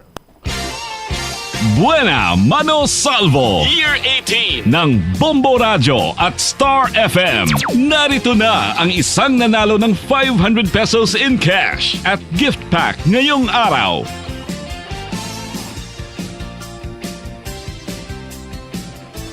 Atensyon, atensyon, atensyon! Basiin mo na ni pangalan ang akon sining lawagon bilang Daily Draw Winner sa Buena Mano Salvo Year 18 promo by Proof of Purchase nga Casino Ethyl Alcohol 38 anyos. Taga numero 3 Matias Ibierna Street, City Proper. Congratulations, Renante Sangalan. Renante Sangalan, ginlawag ikaw ni Bombo Cham. Launa sa hapon, may 24 oras ikaw sa pag-claim sa imo sining premium nga nagahulat na diri sa imo 500 pesos ka cash plus 500 pesos ka valor sang gift pack. Sa liwat, Renante Sangalan sang number 3 Matias Ibierna Street, Iloilo City. May proof of purchase nga Casino Ethyl Alcohol. Congratulations, Renante Sangalan. Oras, 1 minuto na kaligad sa takna nga launa. Ang Department of Education ginklaro diri Banwa nga mayara sang ginbawian sang kabuhi nga mga manunudlo kiti duhak bilog mo. Apang ginklaro nga wala iya ginbawian sang kabuhi sa sulod sang hulot klasihan. Kay may mga balatian na yang adan nga ginasufrer ining mga manunudlo. Check na bala ang follow-up report ni Bombo Sol Binya. Sol, sa report, please come in. Ginkumpirma diri Bombo Cham sang Department of Education Region 6 nga may duwa gidman ka manunudlo ang gindulaan sang kabuhi sa Banwa sang Santa Barbara, apang wala ini nagluntad sa mga hulot klasihan sang among bulutuan kag wala man ini sang kaangtanan sang tuman kainit. Sa interview sang Bombo Radio kay Mr. Hernani Escolar Jr., ang tagpamaba sang Department of Education Region 6, wala sang kamatuoran nga may napatay nga mga manunudlo samtang nagaklase ang mga ini sa Banwa sang Santa Barbara, to specify abi diri sa may Santa Barbara Central Elementary School. May duwa man gid kuno ka mga manunudlo ang kumpirmado nga napatay sa Banwa, apang wala ini siya natabo sa sulod sang mga hulot klasihan o kung sa atubang abi sang ilang mga estudyante, kundi natabo ang mga ini sa sulod sang ilabalay. Ginklaro din ni Mr. Hernani Escolar nga hindi pa subong nila makonekta abi ang mga amo nga insidente nga posible abi nag-ugat abi sa tuman kainit nga tiyempo bangod base sa ilang information nga nakuha man sa ila pag-imbestigar may mga may mga nasuperer na iya nga sakit ang duwa ka manunudlo sa diin ang isa napatay gani isang bulan sang Pebrero mga mid-February sa diin naga-reflect sa death certificate kini nga ang rason iya amo ang hypertensive cardiovascular disease tag ang isa naman mga mid-March ini siya gindulaan sang kabuhi bangod sa brain aneurysm. Sa diin sa mga amo nga inadlaw sa kay Mr. Escolar, wala pa na monitor abi diri iya sa may bahin sang panay nga tuman gid kataas ang gina-project nga kainit unlike sa mabatsagan naton subong. Hindi nagapalambot man sang ila kasubo ang opisina sang Department of Education o kon ang ahensya sa Department of Education Region 6 sa pamilya sang mga nadulaan. Sa dugang bala nga payag aton pamatian si Mr. Hernani Escolar Jr. First and foremost, kita diri sa DepEd Region 6, we condole with the family of these two teachers nga nagkalamatay dito sa may Banwa sinisang Santa Barbara. Kaga isa pa based on the information nga nabaton naton kahapon, initially nag-circulate sa social media nga napatay ko na ini sila during the conduct ng ilang klase kasi tunga sang tubang sang ila sa mga learners, which is upon investigation naton diri sa region is that may mga pre-existing condition na ini sila kag nagkalamatay. Isa napatay around early Feb and ang isa napatay mid-March. Kag napatay nagbatya gini sila or nakitaan sila sang signs ang ila sa mga balatian sang yara ini sila sa ila sa mga kaugalingon nga mga puluyan kagin pang rush pa ini sila sa ospital before ini sila ginbawian sang kabuhi. But nevertheless, kita diri sa region we express our condolences sa bereaved family kay we know nga masubo ini sila nga part sa ila. Now, in terms of the information nga because of heat stroke, ina siya is somehow hindi nato makonect dara based sa sa mga death certificates sa sining duha. Kay kung tanawon sinin naton ang teacher naton nga na patay sa tinalikdan sining na February was due to hypertensive cardiovascular disease while ang sang March naton was due to aneurysm.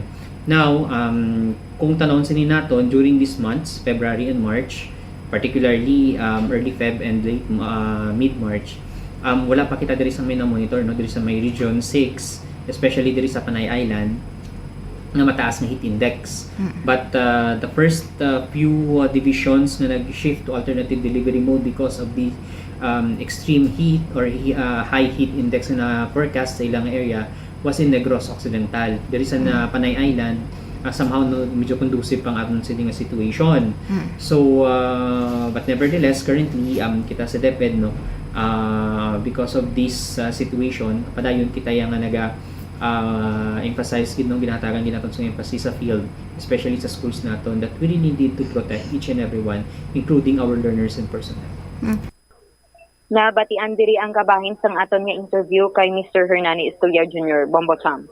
Alright, so mid-March kag February ginbawian sang kabuhi ining duha ka mga manunudlo kabaliskad iya sang naglapta sining mga istorya kagapon sining adlaw nga kagapon gid mismo kag sa sulod mismo sang bulutuan ginbawian sang kabuhi ining duha ka mga manunudlo. Bumbusol. Roger, on that, Bombo Cham, ginklaro gidiri sang tagpamaba sang Department of Education Region 6 nga wala sing may napatay sang gapon nga adlaw na mga manunudlo to specify diri sa may Santa Barbara Central Elementary School kag natabo pa ini sa atubang kuno sang mga estudyante nila kay kung natabo ini kung posible gid man or kung natabo gid man ini Bombo Cham medyo dako man ini nga resgo o kung amo na bala responsibility abi sa mga estudyante bangod sa posible matuga man sini nga stress sa mga kabataan kag posible ipaydalom ini sila sa psychological bala nga pamaagi para ma-distress ining kabataan kung na-witness gid man kag kung natabo ang amo nga diri Bombo Cham sala nga impormasyon nga naglapta. All right. Ini si Bombo Marisol Biñas para sa the number 1 and most trusted radio network in the country, ang Bombo Radio Philippines. Basta radyo, Bombo! Salamat gid Bombo Sol Binyas sa imo siniyang follow-up report. Ginkakibot man sang kadamaan kagapon sining adlaw ang paglaptas sang balita. May kantanan sa sining hitabo nga duwa ka mga manunudlo gibawian sa kabuhi. Sa sulod mismo sang bulutuan samtang nga nagaklase. No? Of which, later on, confirm naton ini sa Department of Education kay ginambal nga wise ang kamaturan ang amo sina iyang istorya. Sa aton sini karon nga mga kabombo.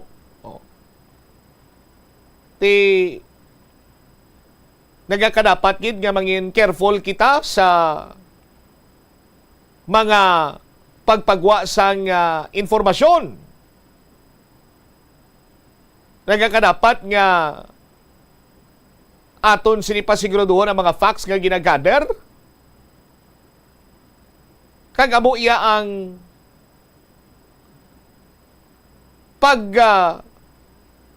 balita per se. Sabahin karon iya sa mga katapo sang media. That is why kita driya sa Bombo Radio, no? Sa pagkuha iya sang balita, nagakadapat nga first, fast, and accurate. Sa karon iya nga panyimpo, may mga nagkalain-lain nga social media. Bisan sino na lang iya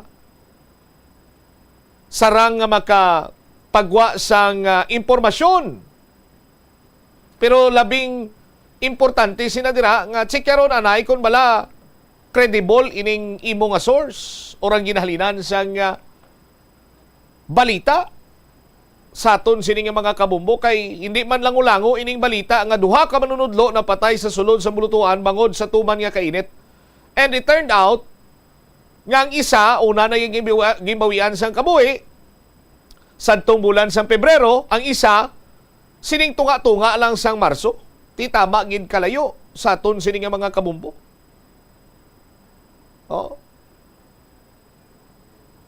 Ti ko nang mga kilala ko pagani maghambal sinya ti subong iya nga panyempo.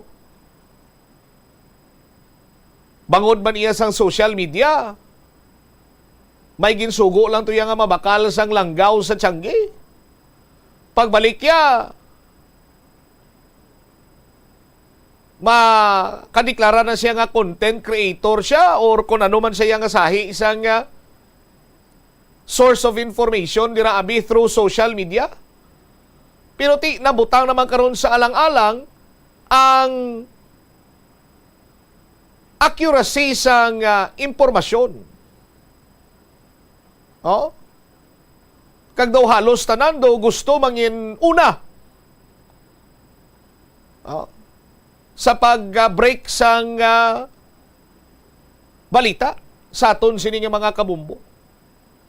Ti plus factor na lang na yan siguro kung una ikaw sa balita Anon lang iya karon kung una kas balita pero dayos manggaling imo sini nga klats. Parot galing imo sini gindiga nga balita kay wa isang kamaturan kag lunsay pagpatalang.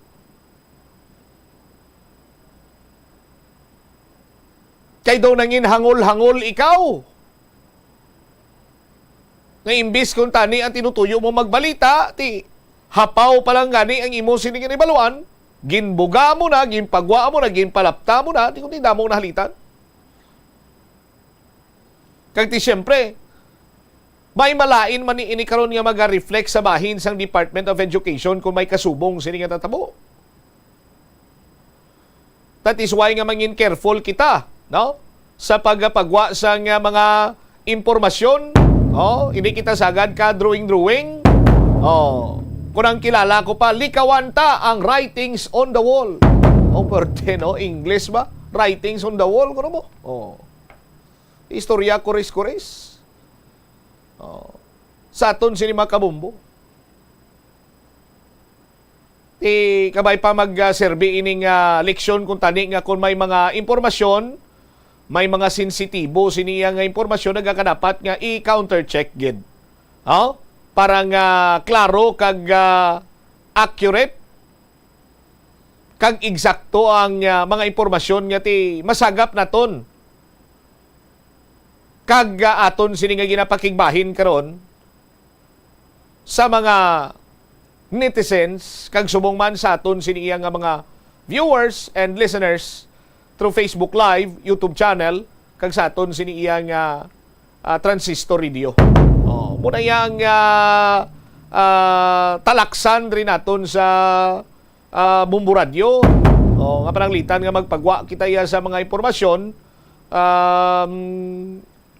Back up ginaiya sang fax kag may mga makapat-od gid sina nga indeed ining information nga nagagwa diri nga ginaplastar naton sa aton man siniya nga mga public affairs program kag sa any siniya nga mga news diri eksakto kag hindi iya pagpatalang sa aton sini karon nga mga kabombo. 13 minutos na nagaligad sa takna sini nga launa. Check ko naman this time update sa politika, pitik politika kita diri sa bahing karon sang syudad sang Iloilo kay si Uswag Ilonggo Party List Representative Jojo Ang nagpabutsyag iya, nagpahayag sa iyaman sini iyang relasyon sa kay Congresswoman Jam Baronda. Sinya ti maayo kag nagapabilin niya nga maayong pagtamdanay namon apisar nga nag-break up na si Congresswoman Jam kag Mayor Jerry Treñas. Nga daan kung makita mo dira Bombo Chris bala sa aton sinima kabombo sa mga flyers nga nagalapta na karon sa syudad sa nga Iloilo. Kompletos Ricardos na dira mo sa line-up ni Mayor Jerry Treñas. Ara dira si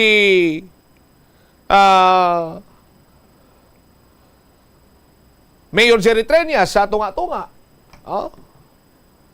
Sa kung nagatubang ka sa Laragway, sa tuoya sa idalom nga bahin, ara dira si Inday Raisa Treñas Cho, ang sa wala ni Mayor Jerry Treñas, si Vice Mayor Jeffrey Ganzon, sa idalom nga bahin ni Inday Raisa Treñas, ara dira si Uswag Ilonggo Party List Representative James Jojo Ang, kag ang second nominee sini nila amo si former City Councilor Jay Treñas. Team Uswag ning ilang nga ginadalang ayahay kag nakabutang dira Uswag Rice Arriba. Sa idalom sini amo na ang ila sini nga mga kopdanan nga mga konsihal, nagapapili konsihal, ang iban sini re-electionist, ang iban sina dra aspiring city councilor. Bisan amo na sini ang flyers nga nagalibot sa mga kabrangayan kung si Congressman Jojo Ang pa, mayugi apon kuno yang pagtamdanay nila ni Congresswoman Jam Baronda. Check ta bala ang follow-up report ni Bombo Lindsay Bade. Lin, sa report, please come in. Nagapabilin Bombot Sam nga maayo ang pagtamdanay ni Uswag Ilonggo Party List Representative Jojo Ang kag ni Iloilo City Lone District Congresswoman Jam Baronda. Ini sa pihak manos ang break up ganino sang nasambit yang Congresswoman kag ni Iloilo City Mayor Jerry Treñas. Kit kun matandaan naton last time no sang umpisa sang gindeklara ni Mayor Treñas nga timagapadalaga ng iyang anak nga si Raisa Treñas Chu sa pagka Congresswoman ara man dito no ang presensya ni Congressman Jojo Ang sa may Iloilo City Hall pero tigin liwat nga ginathag dariya ni Congressman Ang nga nakibot lang gid siya Bombot Sam nga ang hambal dari niya way sa ganito kuno kabalo nga may press con sa amo to nga tinion kag ginhawalan siya ni Mayor Treñas nga maupod lang siya sa press con rason nga nag-upod man siya kay bangod nga wala man siya sang ibano nga ni naka-schedule sa amo nga tion or amo to nga time. So wala siya kabalo kung ano nga natabo suno kay Congressman Ang kagti wala pa sila hasta subong nakaistoryahanay ni Congresswoman Jam Baronda pero ang bali diri gani maluyag man niya nga may baluan kung ano gid ang natabo sa side man abi no ni Congresswoman Jam basi one of these days suno sa iya makaistoryahanay man sila Bombot Sama.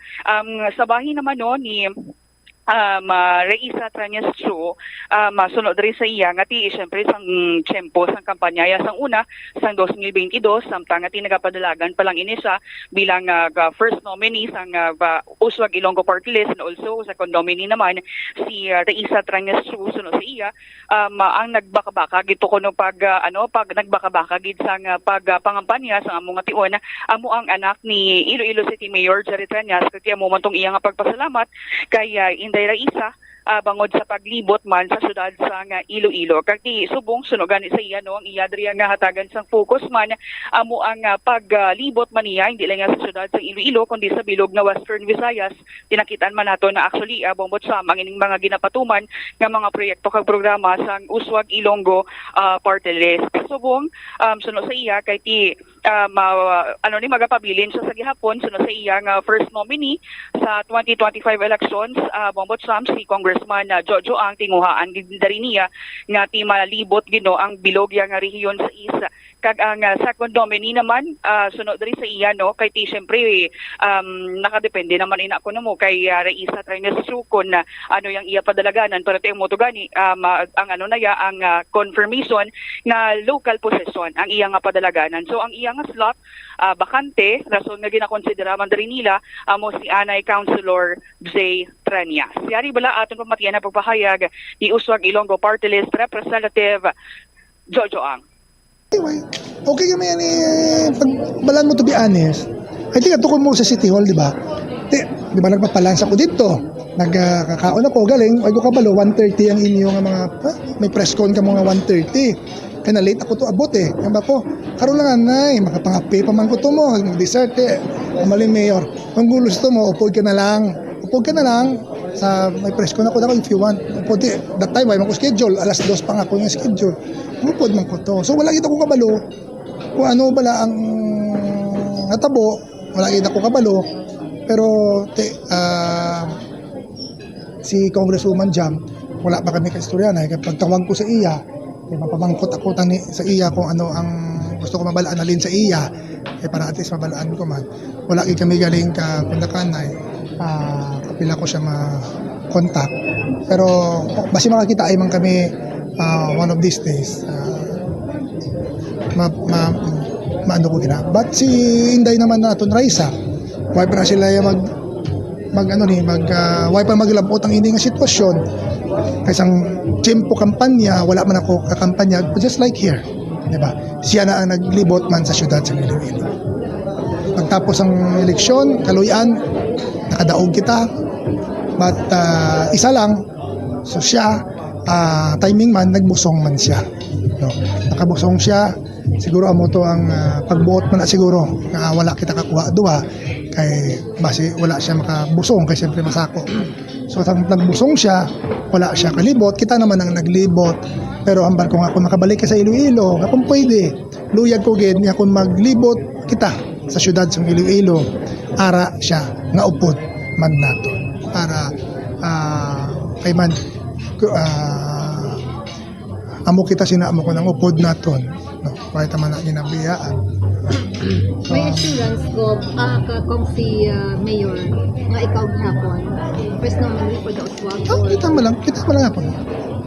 Kami kayo si Governor Toto Defensor ang munang ato na regional chairman, ang ato na partner si Mayor Jerry sa syudad, kag ang iba nato nga mga gobernador, congressmen sa lain-lain nga mga probinsya. So tinguan ta lang nga sa dason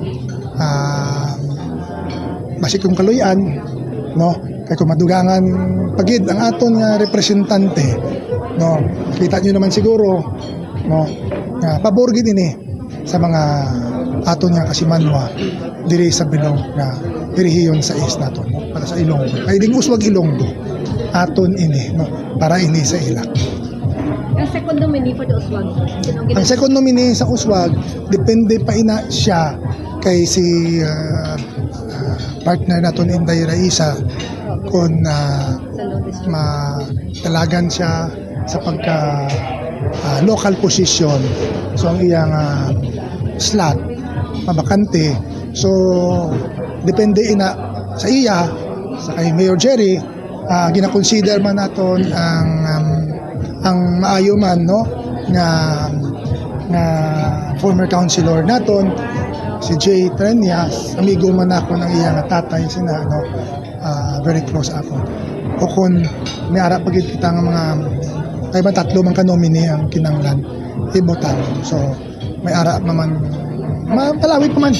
Halawig ko man. No? Tinguan ta lang kaluyan makadugang ang aton seat. No? Sa bulig man ninyo, sa bulig sa mga leader naton, sa pamuluyo naton, ang kadalagan sang Uswag Ilonggo, kadalagan gid ini sa mga Ilonggo. Ini amo ini nga aton nga party list na matudtuon nga ini para sa mga Nabatian, Bombo Cham, si Uswag Ilonggo Party List Representative Jojo Ang. All right.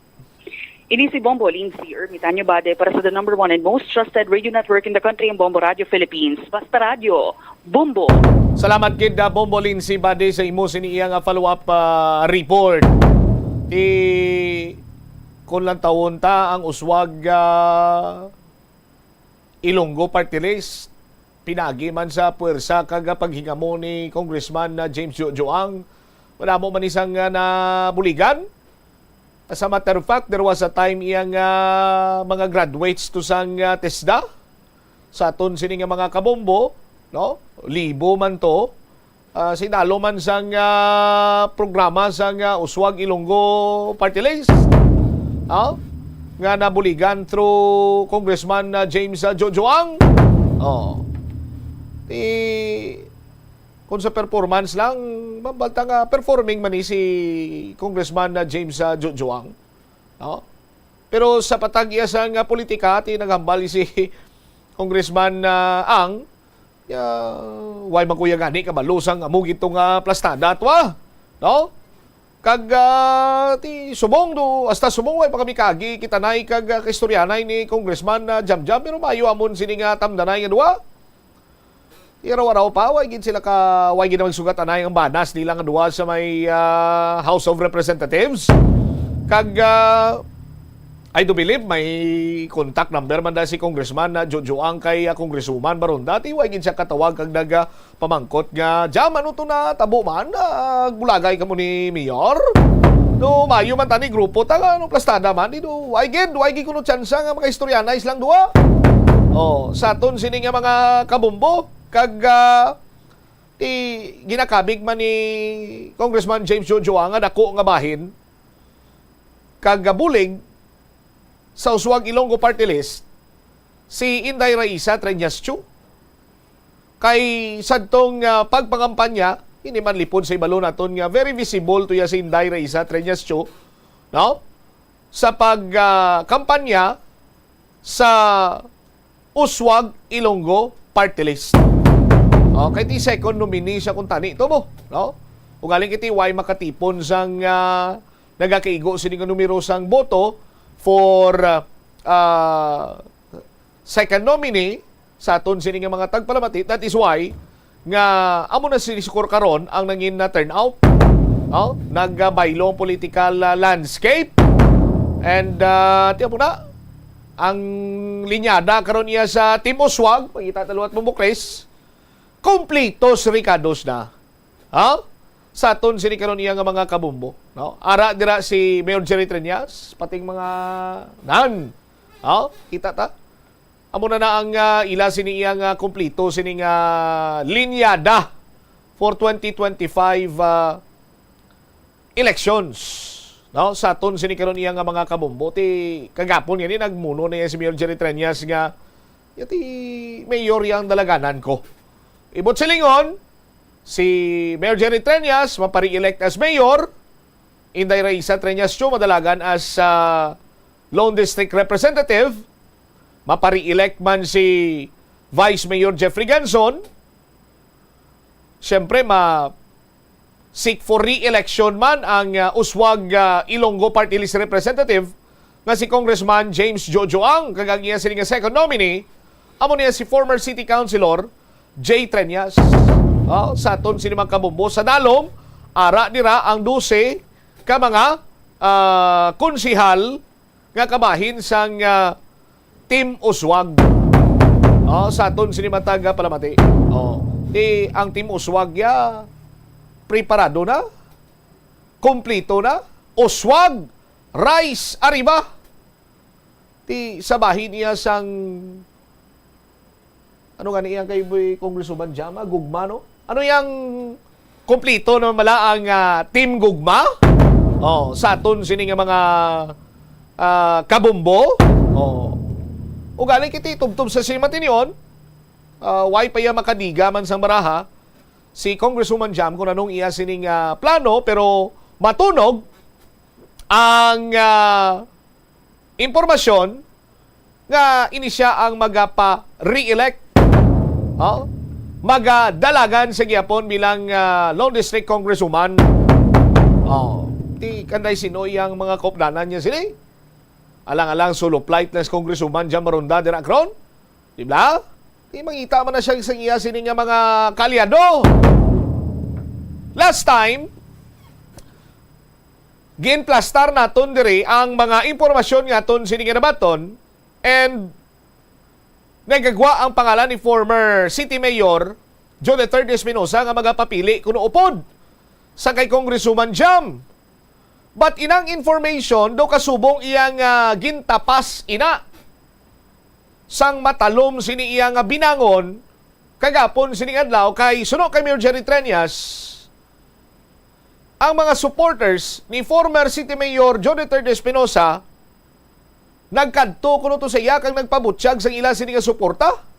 Ginklaro diri sang alkalde nga why siya kuno iya kabalo kung ginsugo sila ni former City Mayor Joe III or kon ila lang to iya kabubuton.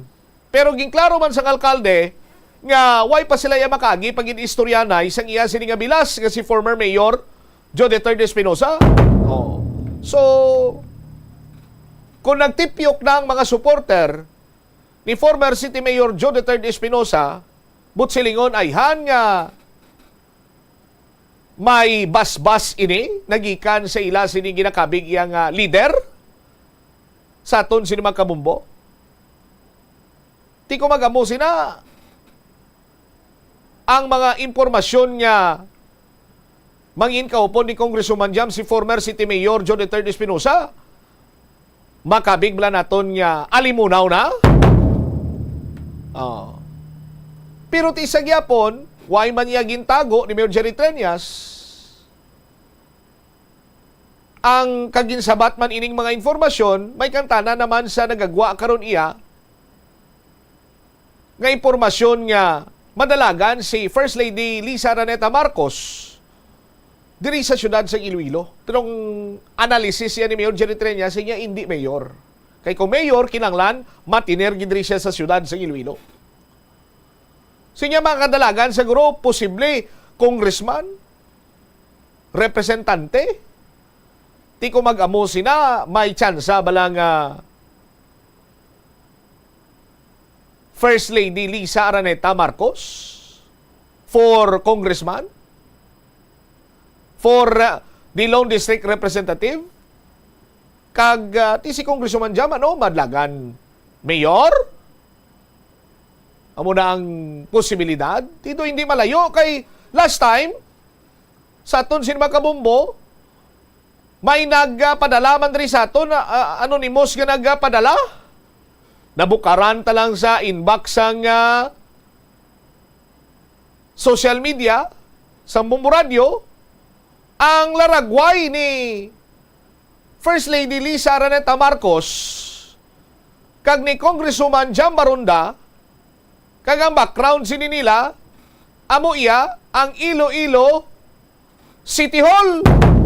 Sa aton sini mga kabumbo.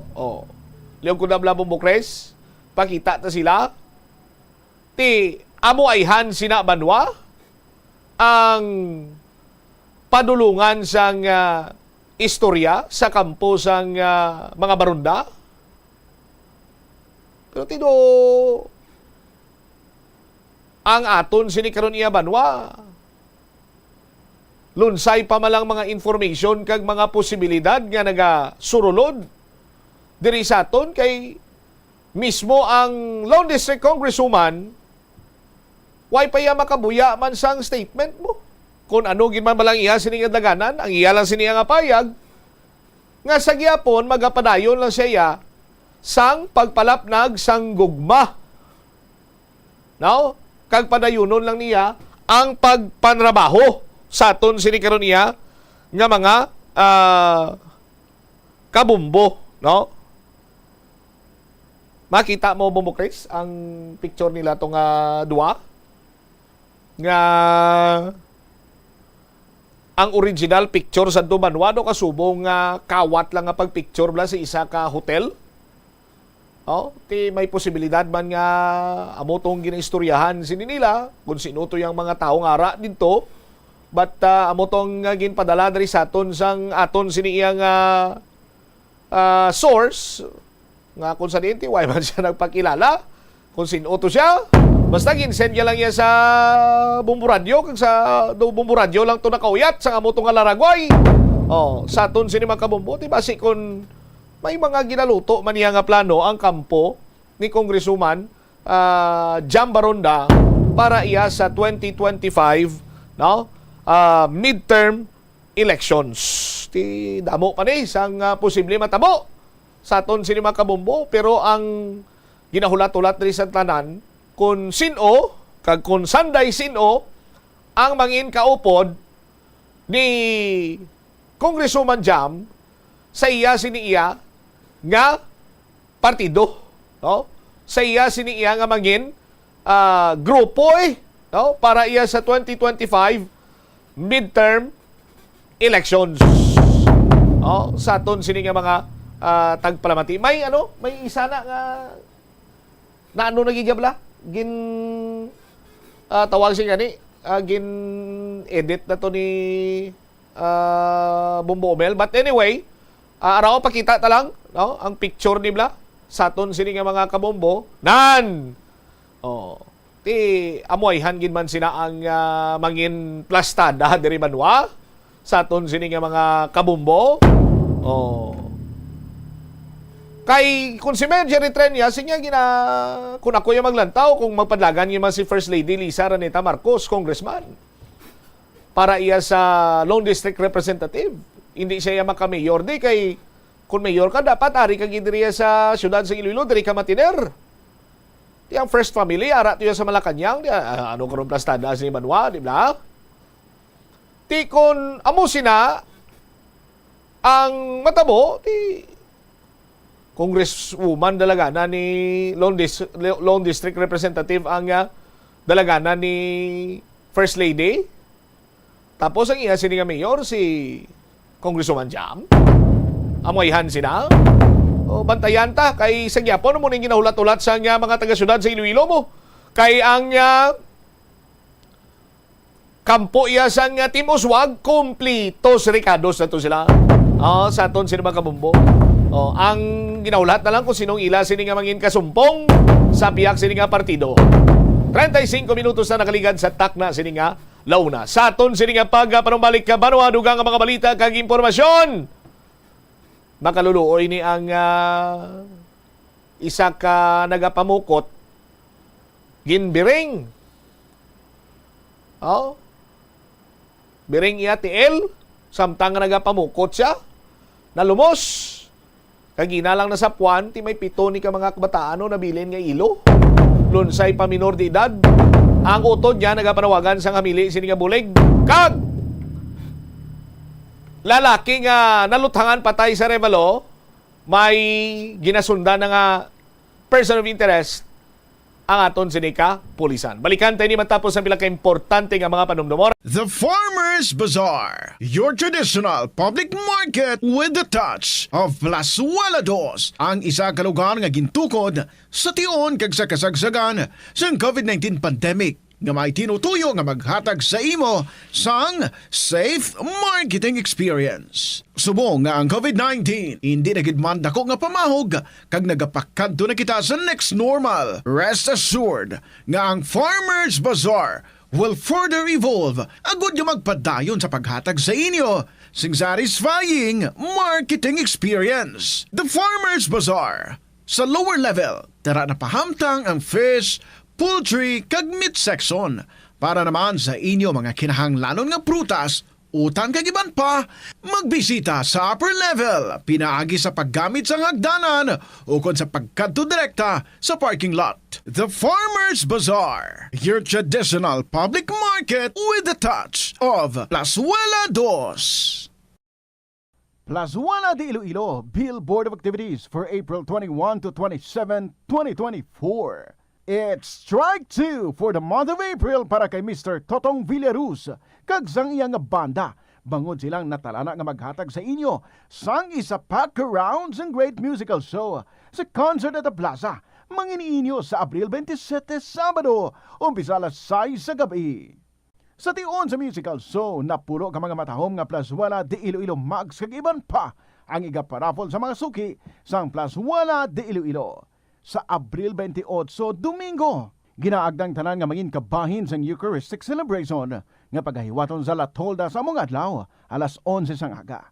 Sa tion sang misa, ipangamuyo naton sa Ginoo nga taga na kita sang grasya nga makit-an ang kahulugan sang pag-antos.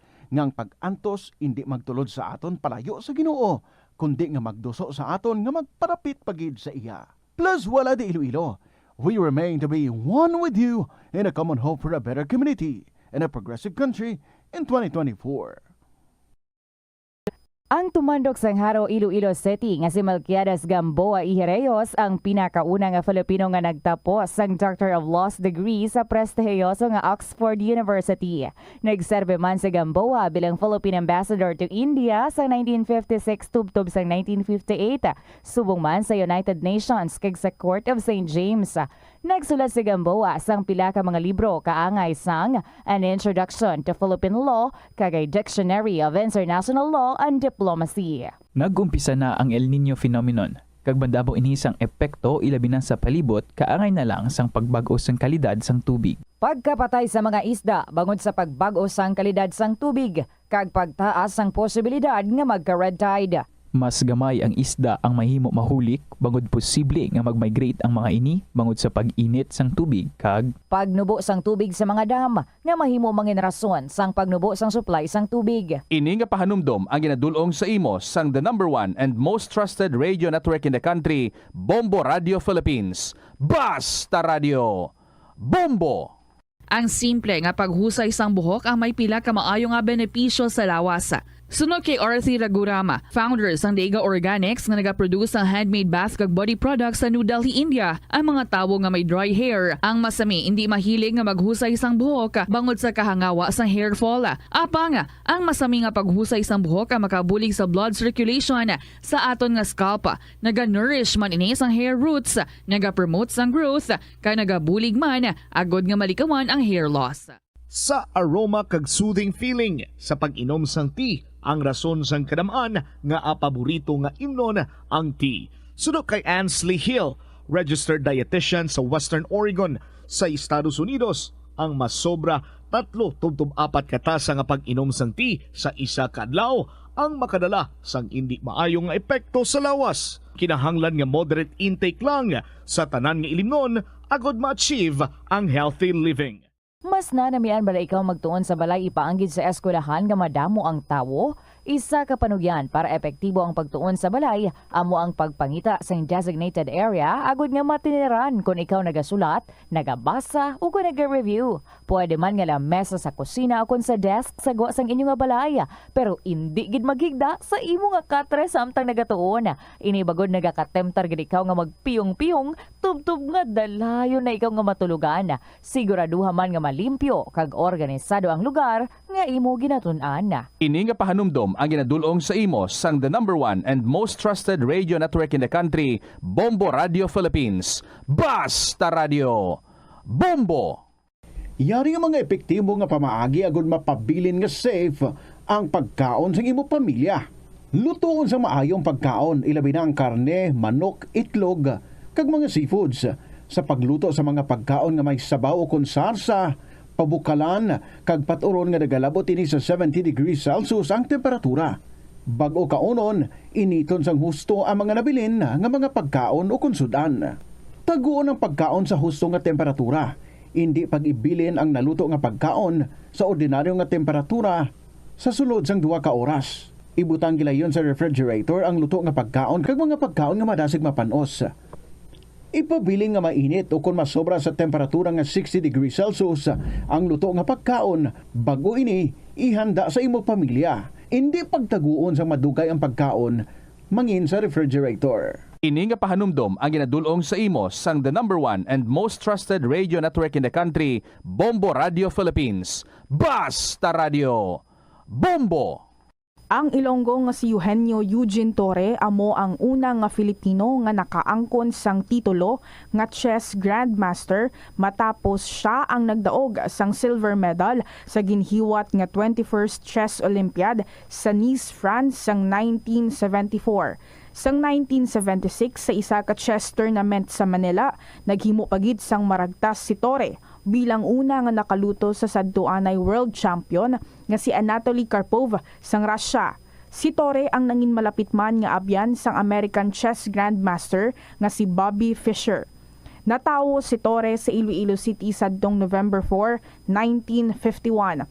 Halos hindi na maisip ang mga medalya nga nahakot ni Torre para sa Pilipinas halin sa magkatuhay nga mga chess tournaments nga iya nadagaan sa magkatuhay nga bahin sang kalibutan. Sang 2021 nalakip si Torre sa World Chess Hall of Fame. Magpabilin nga safe kag healthy sa panahon sang El Nino. Magkinot sang tubig kagamiton ini sa insakto. Takluban ang mga gintipon nga tubig agud hindi pagpangitlugan sang lamok. Likawan ang pagbulad sa init o kung magamit sang sunblock kag magdala sang payong. Magsuksok sang komportable nga bayo. Kag mag-inom sang 8-12 ka baso sang tubig adlaw-adlaw agud malikawan ang heat stroke kag exhaustion. Ini nga pahanumdom ang ginadulong sa imo sang the #1 and most trusted radio network in the country, Bombo Radio Philippines. Basta Radio Bombo! Paano bala mahibaluan ang isa ka impormasyon nga nagapatalang? O kun sala? Una, i-check gid ang source kung sa diin inihalin. Kung ang impormasyon halin sa reputable news outlet, makit-an ini sa ilang nga website. Ikaduha, i-check ang petsa sang gin-publish ang impormasyon o kun ang article. Ikatatlo, i-check ang detalye sang impormasyon. Basta hagid ang bugos nga istorya bangod posible nga ang detalye ang malayo katama sa nakabutang sa headlines. Mag-fact check. Kung kaisa, bangod sa imo nga kaakig, stress kag disappointment sa kabuhi, nagadesisyon kamo nga wala ninyo ginapalibugan kag ginapadalman. Gani likawi nga maghimo sang desisyon kung ikaw ang akig. Hatagi sang oras ang imo nga kaugalingon, bangod ang imo nga first idea ang hindi mo man kung kaisa makabig nga best idea. Makabulig man nga magpangayo sang perspektibo sa ibang nga tawo, ilabi na kung siya ang nagapangatubang man sang kaangay nga sitwasyon sa ilang nga kabuhi. Kung ang desisyon nga imo ginhimo ang wala nangin madalagon, hindi napagbasulon ang kaugalingon. Ang pinakaunang international bank sa luwasang Manila ginbuksan sa Iloilo sadtong 1883. Ini amo ang Hong Kong and Shanghai Banking Corporation o kun HSBC. Tuig 1875 sang una nagbukas ang branch sa bangko sa Binondo, Manila. Kag April 2, 1883 sang nabuksan ang una nga sangay sini sa Iloilo. Una nga nagtanyag ang bangko sa mga financial services nga nagpasanyog pa sa industriya sang kalamay sa pungsod. Kag sang ulihin nagfinance man ini sa pagtukod sa mga railways. Naghatag man ini sang ayuda sa mga negosyanteng Ilonggo nga sulod sa import kag export industry.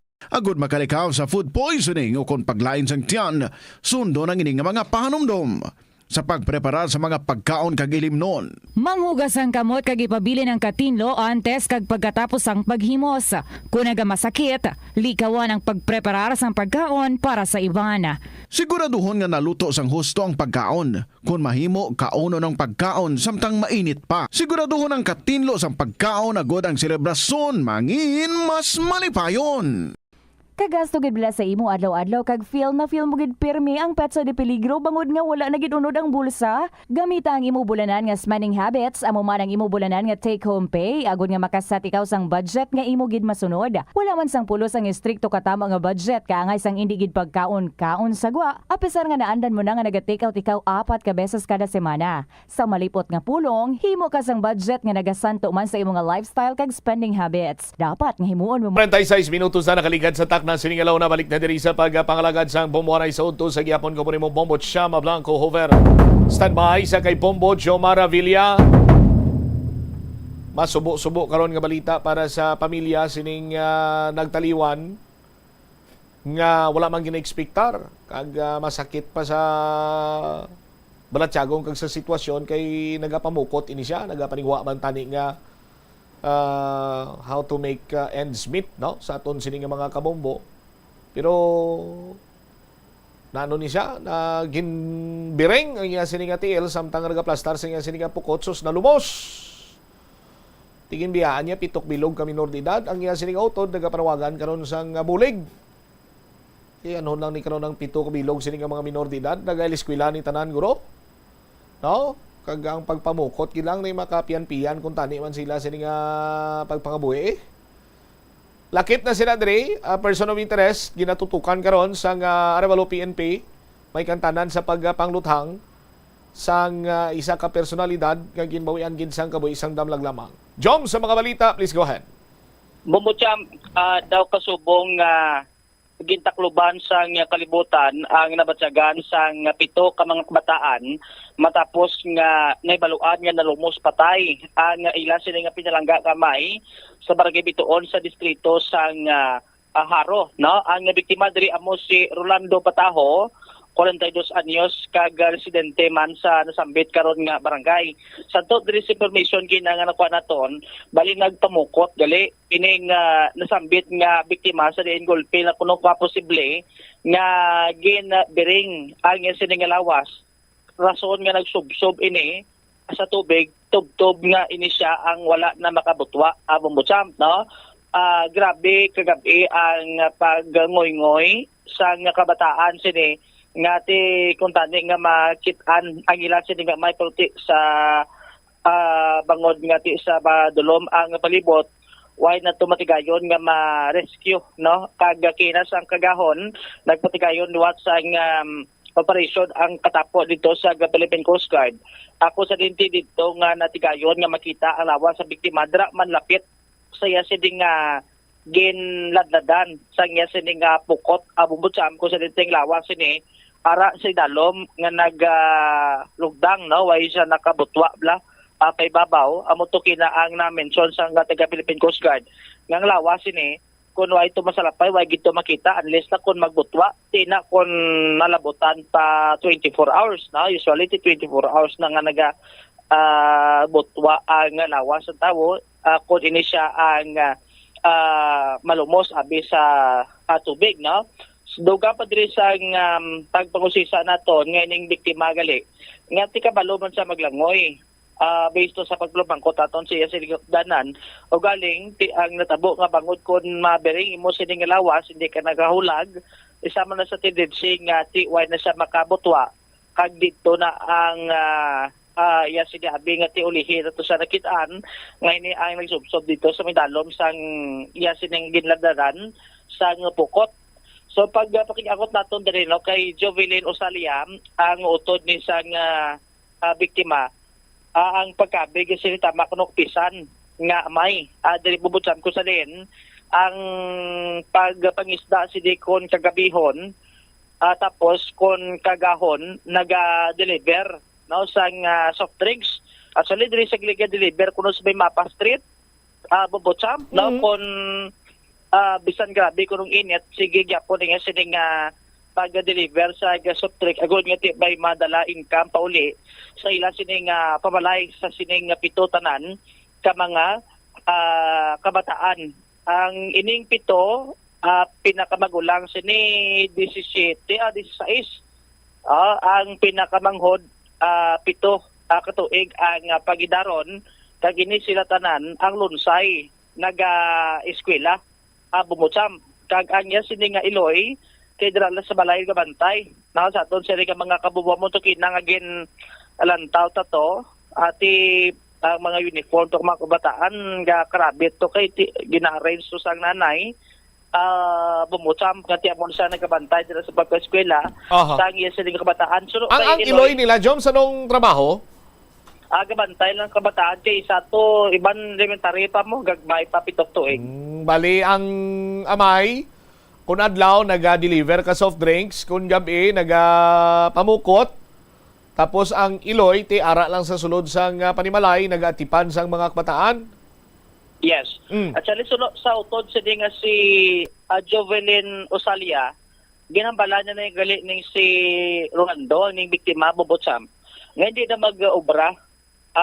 Bangod nga, grabe kainit la, ang aton sa di karon nga panahon. Bobotsam, pero ay siya mamati, no? Kay ang ginaamar abis ang amay.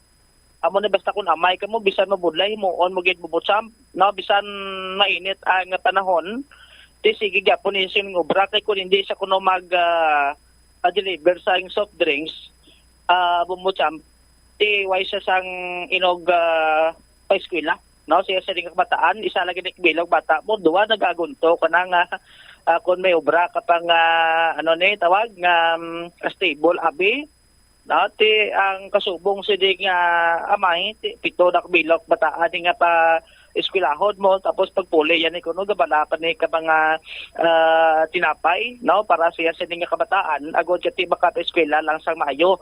Actually, no, gadayaw man kita ni sa sining amay, kay sining mga kabataan may mga certificate of recognition, no, nga gin patapik to sa ila sining nga dingding nga daw mo na kunong ginhimo nga inspirasyon sa nga sining amay nga ti samtang nagaobra siya, dapat ang pag-eskwela hindi gid pagpabayan sang mga kabataan. Gindayaw man, no, sang pamilya kag mga tupad balay kay ti apisar nga mo nakabudlay sa sitwasyon, no. Ang iban sini siguro Bobotsam kun amo ni ka damo kabataan mo, ang iban sini basi nang obra lang nga do hindi mayo ang sudlan kay ti sa kapinot sang pangabuhi subong ti mahal pa dadta sa Blaklon. Pero dining biktima ni aning napatay at ginhimo nga tanan nga bisan paano nga legal ang pamaagi nga mabuhi lamang ining pito tanan kamang bataan. Suno sa utod siniti ang matabo sini karon, hindi paslakbalo kun di nila ni daloning mga kabataan kung paano nga mapiskwela ni sa tanan kay ti way na sang amay abi, no, nga mo nagreserve karon nga naga-guide sa ila kag matigayon nga mapa-eskwela ining mga kabataan sa luyag nga magpalabot sa bulig ti open lang ang barangay, no, pwede man maka-coordinate sa barangay Bituon at the same time ti mismo man sa utod sini gidra sa may Zone 1 sa may barangay Bituon, lapit lang gid sila sa may Taytay dra sa nga nasambit karon nga barangay. Aribla na pabatita si Jovelyn ang utod sini, no, sa nga mapakigangutan sa nga Bombo Radio. Mayroon ba sa mangod ko? Oo. Hindi ko na kumpitir siya nagatang sa akin. Hindi ko kita mabago. Nga ngubra sa aga, tapos ngubra pagit sa kapihaw? Ako naganahambal ko siya, hindi ka na mag-ubra sa gabi, kay kabudlay nga daan, kabataan ka pa, init pati. Anong kiti mo makuha da sa kuan man? Sige lang bala, ay wala mo kulos na kabalo nga nagrakato sa kuan, sa dagat. So baligin ang bala mo na sa gali nga, hindi na bala ko na sa magkupra? daan nga, hindi ka gito magpadagat siya. Ano may balatian man sa kisaha or ano? Dukagi sa biring or ano? Oo, kabiring na, ganabiring na sa. So, basi sa init, kisaha sa biyahe na bala, no? Kung agab la? Tapos yung ganan ko sa nga hindi sakit. Siyempre aga sa balagahalin. Tapos hapon na. Hindi kisa kasi siguro tubig na daan nagaano sa tibiringon ginasa. Pag ginabiringin na sa Syria. Ginabiring na sa. So, sige. Pilak bilog bataan niya sini? 7. Bali siya pag ano ni? Kasawa yan nagkapangpaan man lang. Sulod balay man lang. Ti sa 7 ang kamagulangan do pila to 16. 16 pa lang ng kinamagulangan niya. Puro minor de edad pag ni. Ang iban sa eskwela pa. Tanan gid. Tanan sila guys kita. Ang ginakuan ko yung paano na lang sila kay papa nila. So bali do makita mo gid ang isa ka isa ka obra ka may blang at imo ang tanan. Oo, ginakuan gid. Ano sa responsable? Responsable gid sila. So balido bisan budlay sa iya sini nga part ka bragit sa brown na gid siya. Oo. So antes natabo ay man binurang bilin-bilin sa Seymour Wala ano. man, wala man gani kay may katawagan na ya. Ti sila man na wala makukakuan. Pero way gid pero kinambalan ko gina sa way gid ko pagkulang siya nga hindi kagin mapadagat kay mo Diyos. Kakabataan ug gagmay pa. Anong kalakat gid saya. Way makabalo asawa ya kuno naglakat kag hapon. Tino matabo ni sa bataan nga nga piton kay do siya ang ginasarigan gid sang ano ho, bataan niya ho. Ano siya dito gani. Karlo igi kabataan kay eskwela pa ano na ni mama nila. Mama ya balik bantay lak bataan. Aga mga laba. So subong hindi pa kumukuha ano siguro gid kung ano yung obrahon ni. Antin kami mampisa. Pila income yan na sa ano ha, biyahe abi sa delivery of drinks. Wala ko kabalo kong pilaya konser kay wala ko kapamangkot sa mga asawa lang ganito. So balik ka daw uli niya may dalagit sa gali. Bakal grocery da abi sa Pamalay. Kung may palabot ka bulig direkta lang sa inyo di. Pidigid.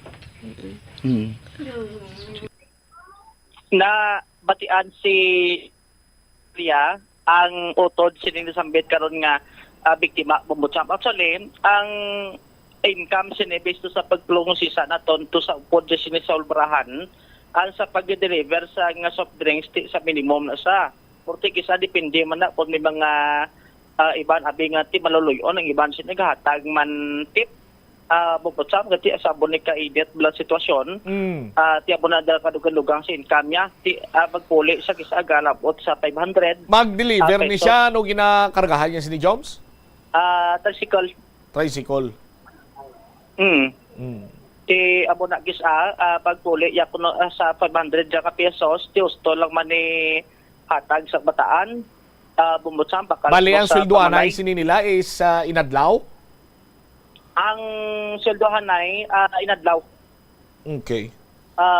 Sa aton siya nga pagkakabombo ti abo na ang gida bakal ya kuno dayon sa sulod sa balay kay ang asawa sini ti depende man na kung way may nga palaba bisa may ganman ti amo naga panglaba sa ibang tao abi at ti dugang-dugaman sa ila sa income sa sulod sa ila sa kapuluyan. Actually ti makita tagid ang senaryo kag sitwasyon no sang sining magpamilya kasi ang ila sining nga puluyan sini bangod man siguro sa kapigidohon human lang sa light materials. Bubutsam gati nagatupad ito sila magpamilya to sa sulod.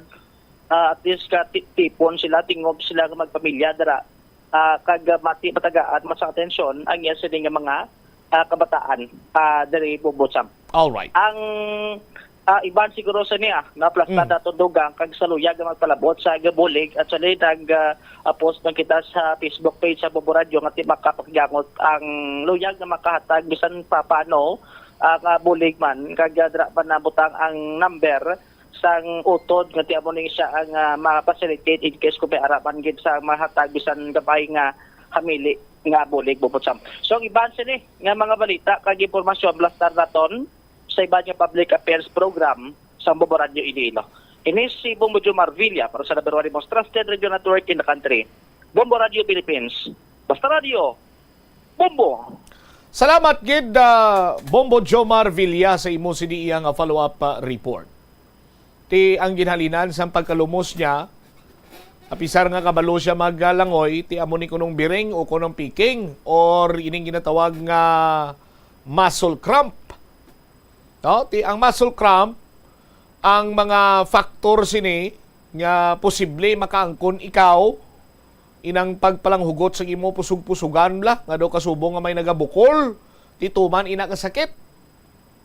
Pananglitan nga biringon ikaw ang mga tawo nga masami nga ginabiring no amo iyang mga masunod mayara sang pigaw nga physical condition, dehydrated. No? Why siya makainom sang tubig maayo or kulang ang tubig sa iya sining lawas kag muscle fatigue. No? Ti masami makita nyo na ang mga biring o kuno muscle cramp sa mga atleta pero tama na ka laka No? Kay ti grabe man ang physical condition nga or physical conditioning nga ginaagyan sa mga atleta mo, pero from time to time may makakita ginta kag makasalapo gid kita sa mga atleta nga ginabiring. Oh? Pero hindi lang ni para sa mga atleta ang biring. Kay daw halos tanan man kita naka-experience na guro sa ginatawag nga biring nga tituman iya kasakit kag hindi mo na mahulag ang imo sini nga tiil. That is why nga pag picking o kung pagbiring guro sang tiil sining biktima natumba siya kag kung tani iya sini iya nga hingagawon nga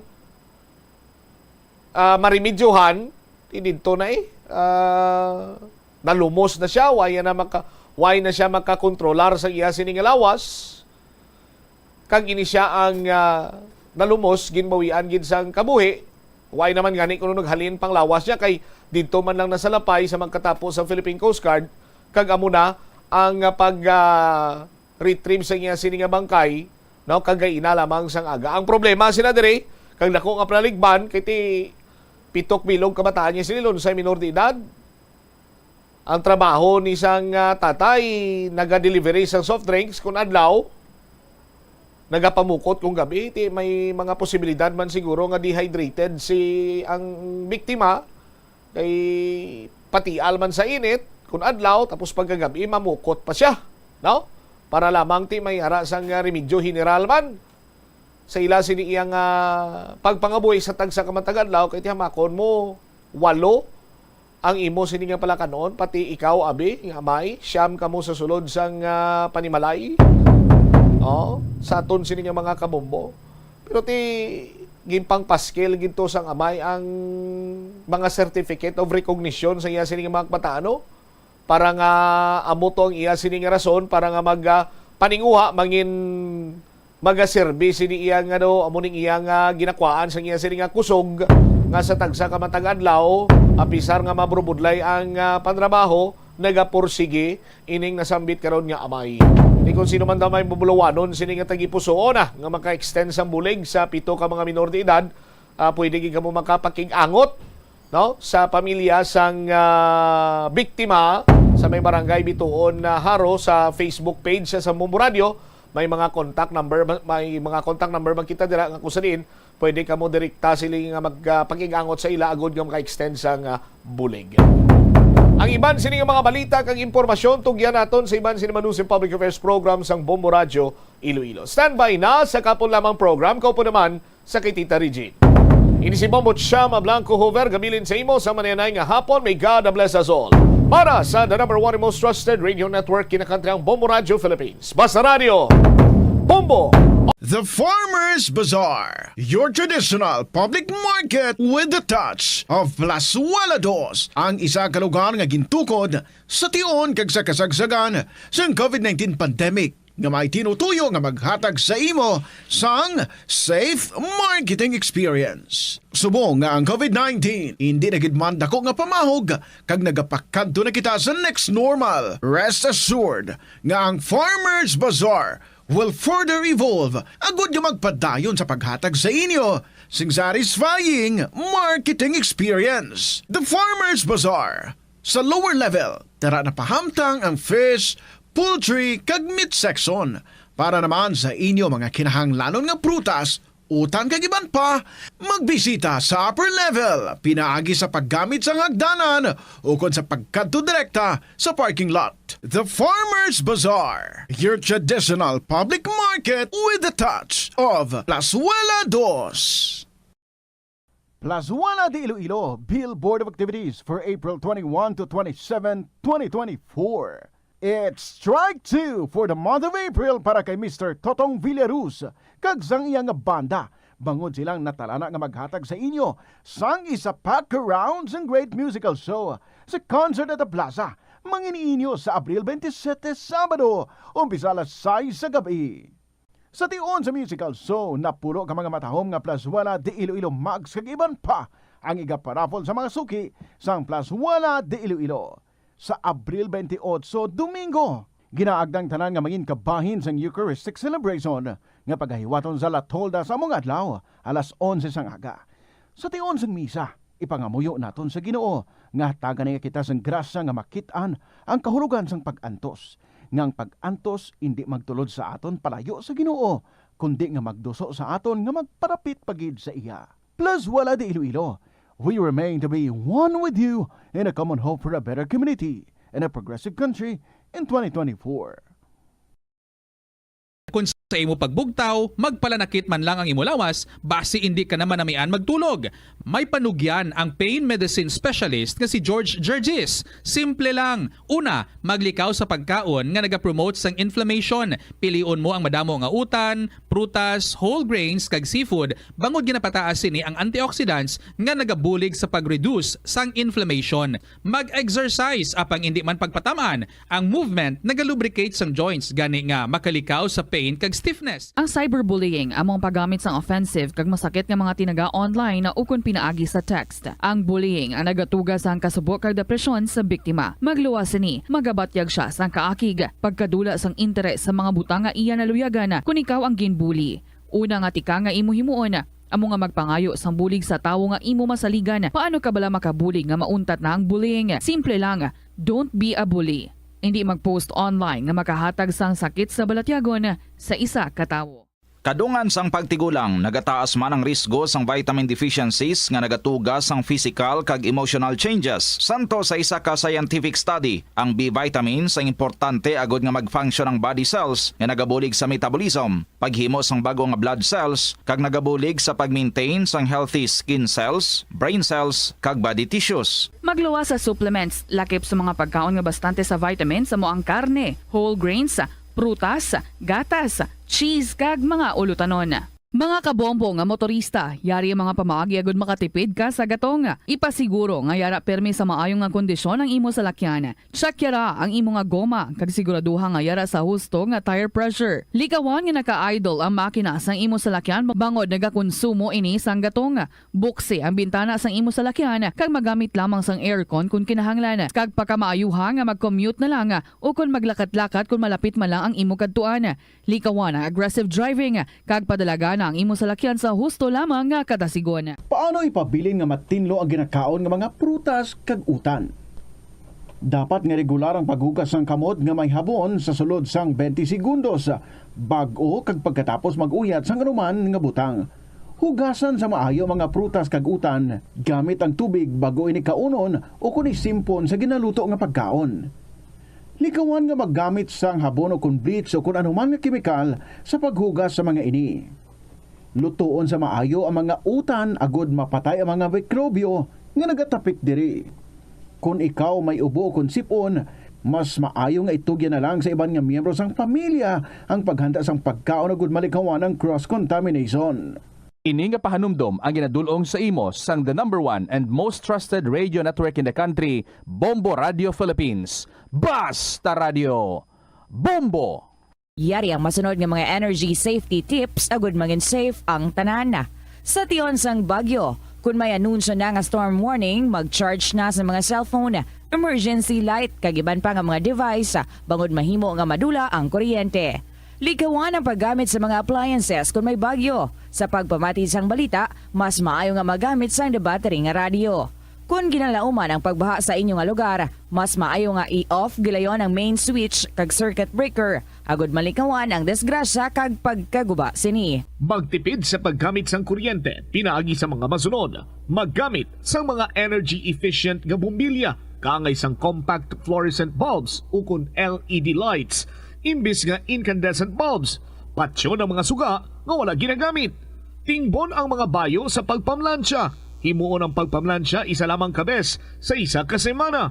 Buksan ang inyo bintana agud makasulod ang preska nga hangin kag silak sang adlaw sa sulod sang balay agud malimitahan ang paggamit sang electric fan kag suga.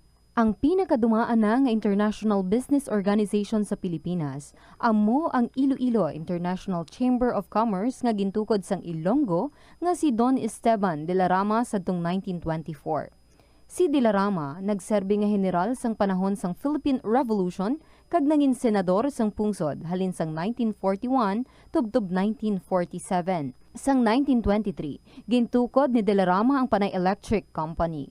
Magluwas sa interes sa industriya sang kalamay kag kuryente, Gintukod man sang ila kompanya ang Delarama Steamship Company Incorporated sa Iloilo nga mo ang nagbiyahe sa Iloilo kag Negros.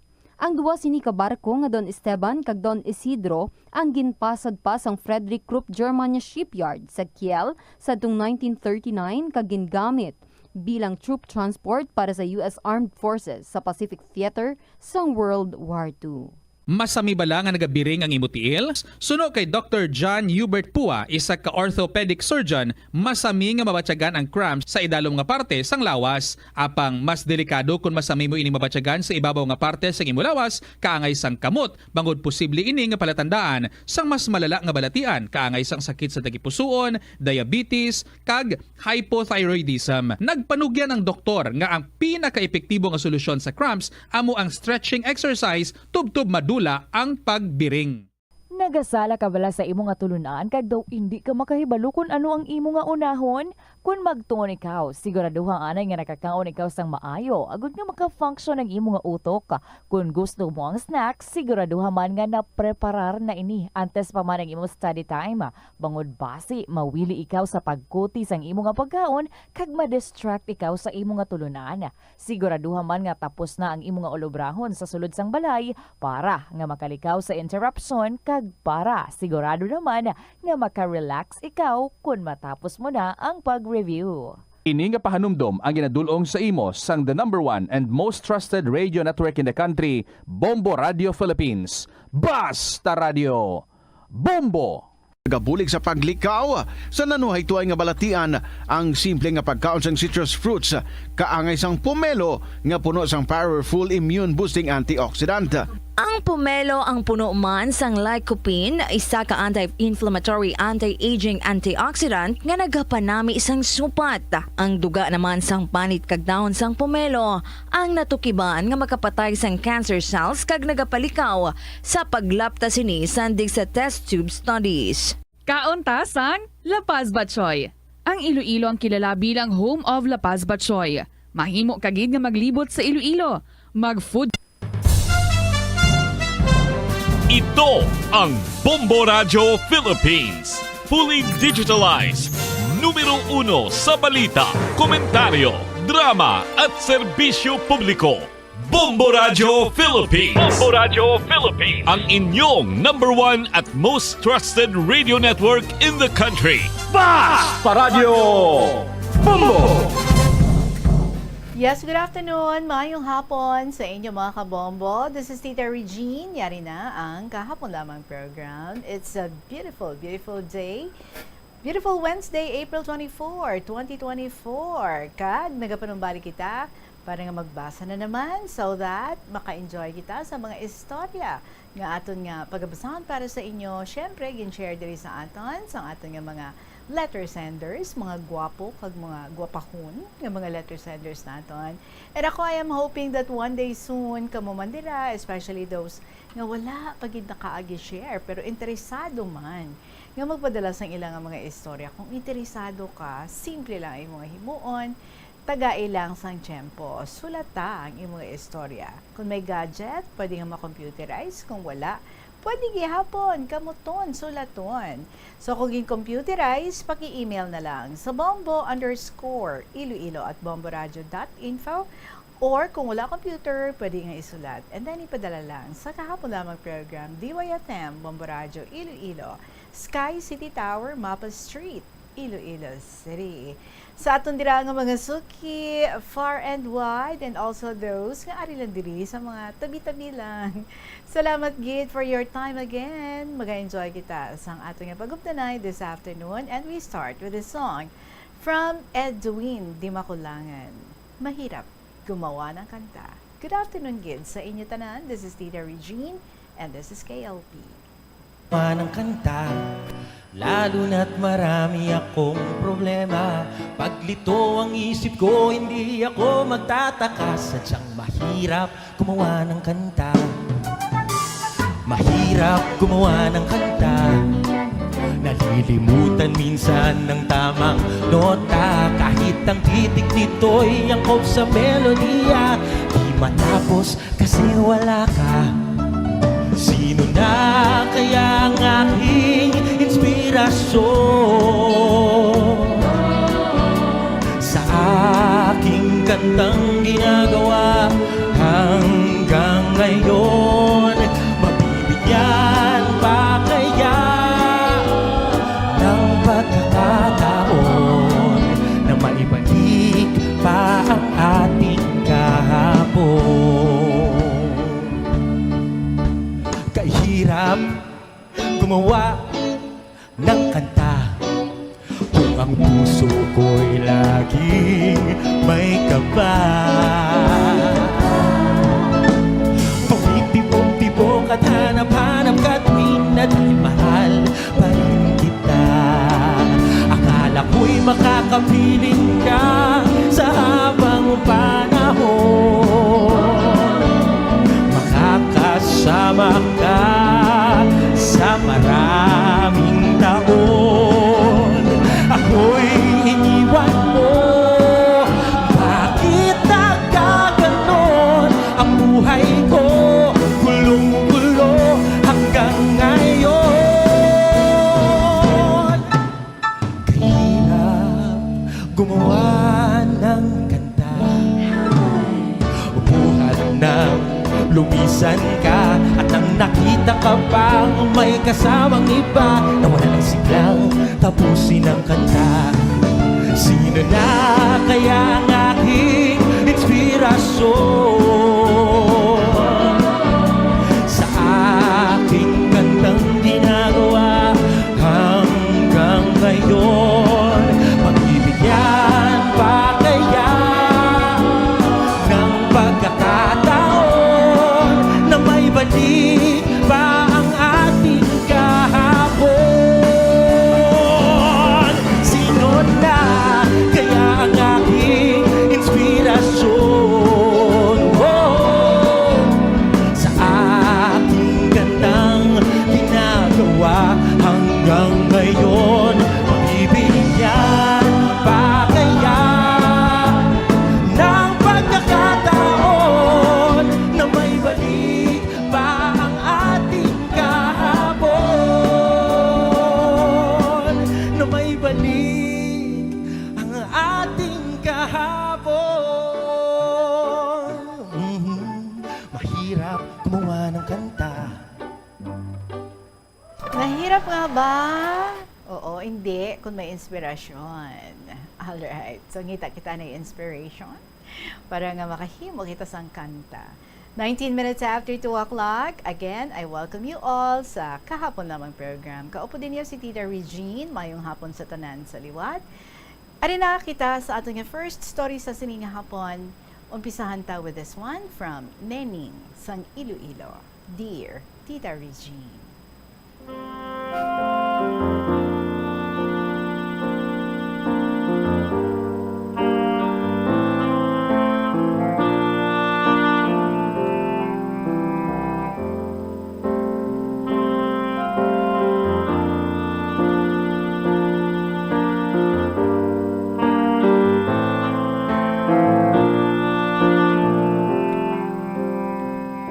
Tita, una sa tanan, ginatamyaw ko ang mga tagpalamati mo sa tanan nga sakop sang KLP.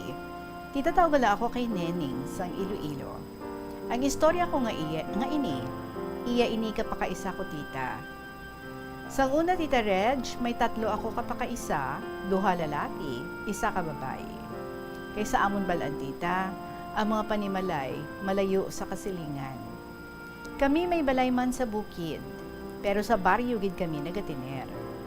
Nagatulog lang kami sa bukid kung nagakopras lang. Kag tig-alani ka mga humay kag mais, kaya ang amon pangabuhian, tita, kopras, humay, nagatanom man kami mais. Kung tapos na tig-alani, tita, nagatanom man kami ahos, bombay, kag mga balinghoy, kamote, kag iban pa, tita, nga makortahan namon. Ang pakaisa ko nga ini, subang. Palangga gidinisang lola ko. Sang una, magamay pa ini siya, tita, nadumduman ko, nag-edad ini siya sa 1 katuig, siguro, tita. 1 siya katuig, pero ako ya magulang sa iya. Kagintagaan ko siya, tita, kadolse, bala nga caramel sa una. Tita, ang caramel, di ba square? So, amo na ginatag ko sa iya. Sang ulihi, nag-abot ang tiyo ko, nga utod ni nanay, hambal niya sa akon, nga ang ginatagan mo kadulsi ang pakaisa mo. Hambal niya, kung nadunlan gani pakaisa mo, hindi lang ako makahibalo kung ano daw ang himuon niya sa akong tita. Tiyabi mo tita, kaysang gamay pa ako, tungod kay wala ako ginikanan nga nagatatap sa akon. Tita, ang pakaisa ko nga ini, nag-classmates kami sa elementarya. Siguro tita mga grade 3 yata kami. Si mama niya kay may balay ini sila nga bag-o palang obra, kag may garden sa ubos ng ilabalay. Temprano pa, may nabatyagan si papa niya nga nagakaon ka mais. Nagakaon daw ka mais kay may mais balan tita nga tanong. Tihambal niya, Tong, lantawa ang karbaw sa tanong, kay ginaharap niya ang mais. Tigin lantaw man ka bata, wala man tita. Nangakig ang tatay, kay hambal niya may karbaw. Ti ara man ang amon nga lola, hambal niya to, way man kakarbaw ah. Ti tita wala na to. Ang pagkadason nga adlaw, ang mama kapakaisa ko, nagkadto sa paryente niya. Hambal niya, mahulam daw siya ka manok, kay gamiton niya daw sa paghikot sa ilang nga balay. Kaysa umabalan tita, uso ang mga daga sang manok. Kung ginasugid nga mariit ang lugar. Gali tita, ang manok, ginlitson niya. Nagbinutig si mama nila, kag wala gingamit sa daga. Gali, kay may binayli, so gindala niya ang litson sa baylihan. Kag mga alauna na sang kaagahon, natingala ang malayo nga balay sa bukid, nga may dako nga kalayo. Gali, ang balay sang tiyo ko, nasunog tita. Kaginbayaan nila ang 3 kabata sa ilabalay. Sus tita, ang tiyo nila nga hindi man makabatsyag sang natabo sa ila, sang ulihi tita, siguro nakabugtaw na siya, mangihi.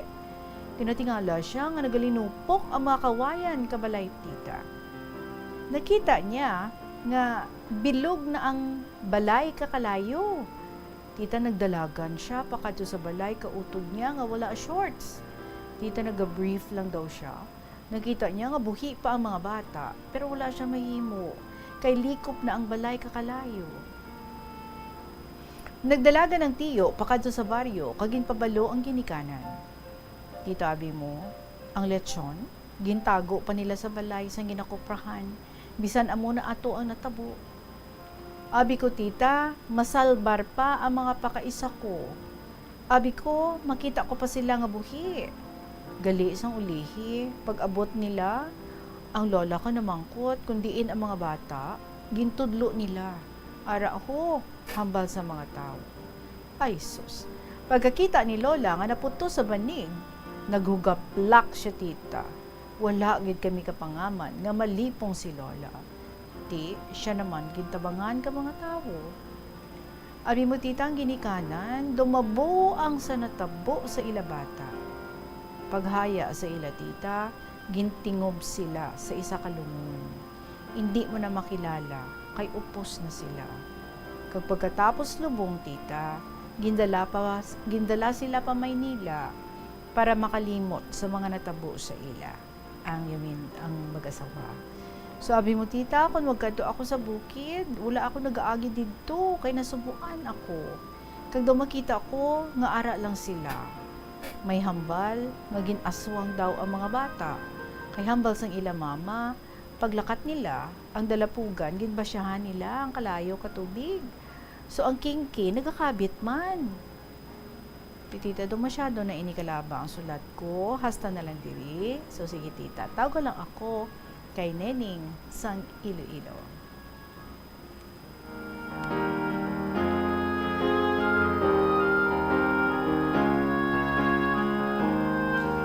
Tama ka subong nga hitabo, no? I am sure this is very painful sa mga ginikanan. Ti imagine, naglakat lang ka mo sa baylihan. Pagpuli nyo, wala na. Ang 3 nyo ka mga kabataan. Pero ti dapat, no? Precaution bala. Way man sa silingan nagapang basol kita, pero mas better kung kag mas safer sa mga kabataan kung ginpaupdan sila sang adult nga may nagabantay kung tani sa ila. samtang nga wala ang ilang mga ginikanan. So that, kung ano ang mga kalatabo, at least, no, may ara nga magpangapin sa ila. So, ang tiyo, tuya, ti malayo-layo, pamantong iya nga balay, and then, pagkabugtaw niya ya, nagdaba-daba na gid, no, ang bilog nga balay, kag nalikupan na gid sang kalayo. So, wala naman siya sang may mahimo, kundi nga magpabalo na lang sa mga tao. Super painful nga hitabo, and I am sure ang mga ginikanan nga ini, no, siguro grabe ang ilang nabatyagan, mixture of pain, of regrets, and at the same time paghinulsul gid, no, nga amusad to ang nagkalatabo, and siguro they are all wishing nga kuntani why na lang sila naglakat or ginsituit gid nila nga safe ang mga kabataan. But anyway, this already happened, and we just hope nga by this time sa amat-amat naka-move forward sila, and sa amat-amat we hope nga napatawad man nila ang ilang kaugalingon, and hindi sila amo na ka-hard sa ilang mga kaugalingon, because tatlo gid ka makabataan nila ang nadula sa ila. So we hope nga wala sa amo sila nga balatyagon between sa mag-asawa ang pagbinasulay, no, kundi nga pagpakatawahay na lang, and batunon ng tanan bisan ano ka sakit sa sininga hitabo. And of course, next time, be very very careful para nga hindi na matabo liwat ang iningasahe nga hitabo sa ilang kabuhi. Salamat kid for sharing with us ang ining story, Nening, sa Iloilo, daw newbie ining si Nening, no? First time, Nening, so salamat kid sa imong pag-share sa ining istorya diri sa KLP. Sa atong pagpanumbalik, istorya naman ni Mia sang Bingawan. Ang atong i-share sa inyo, it is now 2:29 sa hapon. Magabalik ang KLP pagkatapos lang sa pinakamang importante nga mga pahibalo. Sa kasakuon sa mga ginikanan subong, tumalagsahon na lang kamo nagaupod bisan magkaon. Apang bisan anuman kun tani nga kasakuon sang miyembro sang pamilya, hatagi gid sang oras nga kamo makaupdanay sa kalan-an o kun makalagaw kun wala sang trabaho. Kung nagaplano sa aktibidad agod nga maka-enjoy upod ang imong pamilya, tandaan nga ang focus nyo amo ang pag-spend sang inyo oras nga updanay kag wala dapat sang iban nga mga bagay nga ginapaminsar kaangay sang trabaho o kun homework. Pila ng imo edad? May savings ka na bala? Ang iban sa ato nagakabudlayan magkinot o kung mag-save sang kwarta. Apang paano bala iniumpisahan? I-separate ang wants kag needs. Pamangkuton ang kaugalingon kung bala kinahanglanon gid ang imo nga baklon. Kung ginakulang ka na sang kwarta, hindi ini dapat pagastuhon sa butang nga hindi man lang importante. Kung hindi ka gid makakinot, mas maayo nga buhinan mong imo expenses. Mag-set sang goal. Umpisahi ang pagpanumdum kung para sa diin o kung para sa ano ikaw nagakinot. Paano ba lamang kalikaw sa aksidente sa dalan? Yari mga tips nga dapat tandaan sa tion nga nagamaneho. Una, likawan ang masaming nga pagsaylo sang linya. Ang swerving o kung pagsaylo sang lane sa isa kadelikado nga maneuver nga masabi ginatunaan sang bunggo anay. Kung himuon ini, siguraduhon nga may bastante ang oras kag espasyo. Ikaduha, i-check ang blind spots. I-check ang mirrors kung clear ang alagyan. Magbalikid o kung maglantaw sa nagaagi sa iban nga anggulo, agod makasigurado nga maathag ang alagyan. Ang responsable nga driver ang masaming nga handa sa anuman nga aksidente. Kabahinas ang pagkaresponsable ang pagkuha sa nga insurance, agod masigurado nga may peace of mind sa dalan. Ini nga pahanumdom ang ginadulong sa imo sang the #1 and most trusted radio network in the country, Bombo Radio Philippines. Basta Radio Bombo! Tanan kita mayara sang mabulig agud pakibatuan ang climate change. Magamit sang bag nga pwede magamit sang liwat-liwat agud mabuhinan ang plastic bag nga ginahaboy. Bango dinhi nagatugas sang greenhouse gases. Ikaduha, hindi masumi magamit sang computer. Kung 4 ka oras lamang sa isa ka adlaw ang imo nga paggamit sang computer, makabuhing ka na sang carbon dioxide emission nga 83%. Ikatatlo, kung malapit man lang imo nga kaladtuan, mas maayo nga maglakat o kung magsakay na lang sa bike. Magluwas sa makakinot ka na, mabuhinan pang polusyon nga nagatugas ang climate change. Yari ang mga tips nga dapat mo tandaan para mangin safe kag healthy ang pagkaon sa imong pamilya.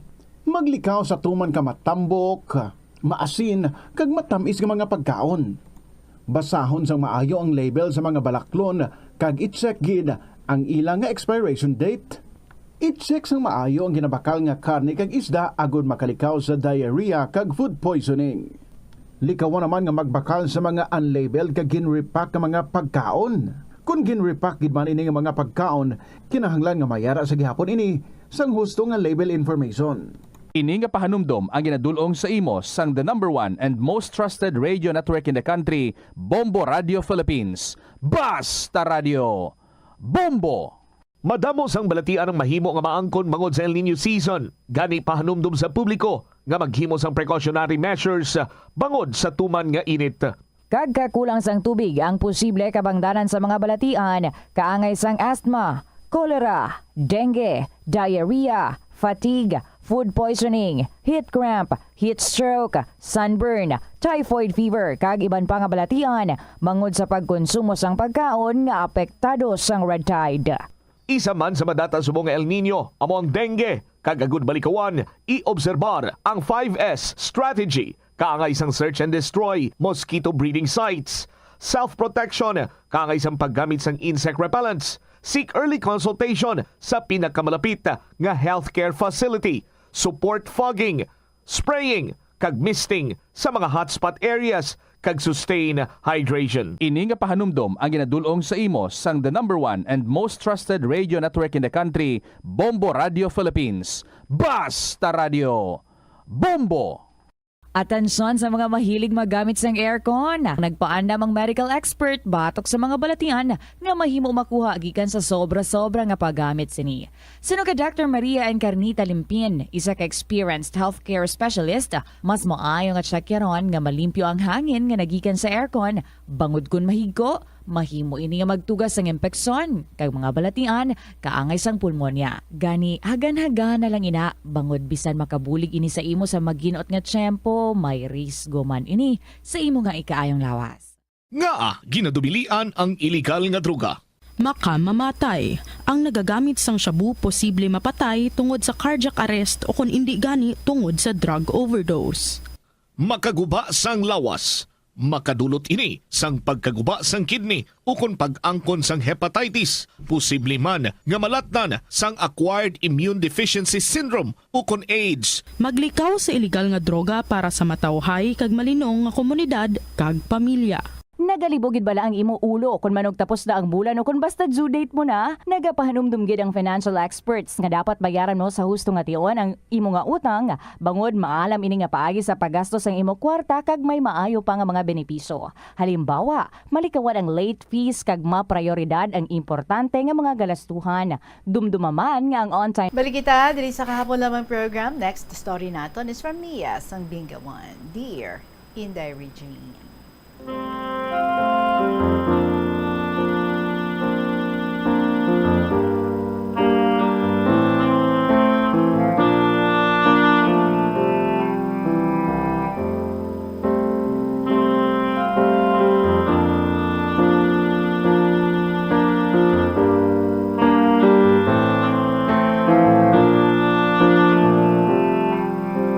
Mayong hapon sa inyo tanan. Ilabinigid sa mga KLP lovers nga masami naga-indirect dedication sa akon. Mia sang Bingawan. Ay, feeling special gid ang lola nyo kung mabatian niya ang iyang ngalan. Hindi lang feeling special, feeling close gid. Tamyawon ko anay in the Regine ang mga palalabs ko nga KLP writers, mga poetic, prolific, talented, mga historian, historian. Nanay Del, student mom, Lolo Jose, Abraham, Taimuning, Teray, Inbi, FMB, ex-princess. Congrats with honors. Mag-graduate na sa K-12, Val, Miss Sri Lanka, Priscilla, good afternoon, kag Miss Romania, kag ang madamo pang iban. Padayon lang sa pagsulat sa KLP. Sa madali kag madugay, matililipon gid kita. Malapit na 2 ka bulan, wala ako kasulat kay bangod sang KLP kagay Inday Regine na discover ang talent sang lola nyo. May isa ka local nga pahayagan ang nagtanyag sa akon nga magsulat. Kag the price is right para pangapelang kaginbaton ko man. Ang tinutuyo ko nga ipreserbar ang Ilonggo nga lengguwahe kay daw amat-amat na nga nalipatan ang aton matamis nga pulong. Ang mga hiligay non-writers ang nagtaliwan na. Pareho ni Anay Gobernador Rading Norada, Kin Baterna, Chotagoy Mulato, Rex Hidalgo, kag madamo pa. Sa wala pa, gusto ko anay tamyawon si Lolo Dencio sang happy birthday sa iya ti-8 nga kaadlawan. Wala mahibalaan kung 68 o kung 78, basta ti-8. Lolo Dencio, more rumorous, humorous story to write sa KLP. Ay inday, gusto ko magili ipaambit sa aton tagpalamati ang akong sinulatan nga nabalhag sa local newspaper bahin kay Lola Amparing. Kay para sa akon, tumalagsahon ang talento ni Lola Amparing nga may tigulo. Lola Amparing, 95, may 187 ka istorya, 177 ka binalaybay nga sinulatan sa KLP. Grabe nga pag-track mo sa record. Sa edad ng 95 anyos, isa ka lola sa Banwa ng Santa Barbara nga si Amparo Somo Topino. Ginakilala sa kay Lola Amparing ang nakatigayon nga makasulat sa iya istorya sa kahapon lamang program or KLP.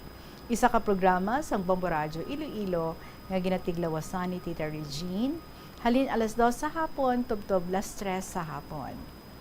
Si Lola Amparing nakabalay sang 187 ka istorya sa Hiligaynon, kag 177 ka binalaybay sa Filipino. Nagsugod siya sang sulat sang 2021, sang siya nagaedad sang 92 years old. Sa 187 ka sulat ni Lolo Amparing, mga 157 pa lang.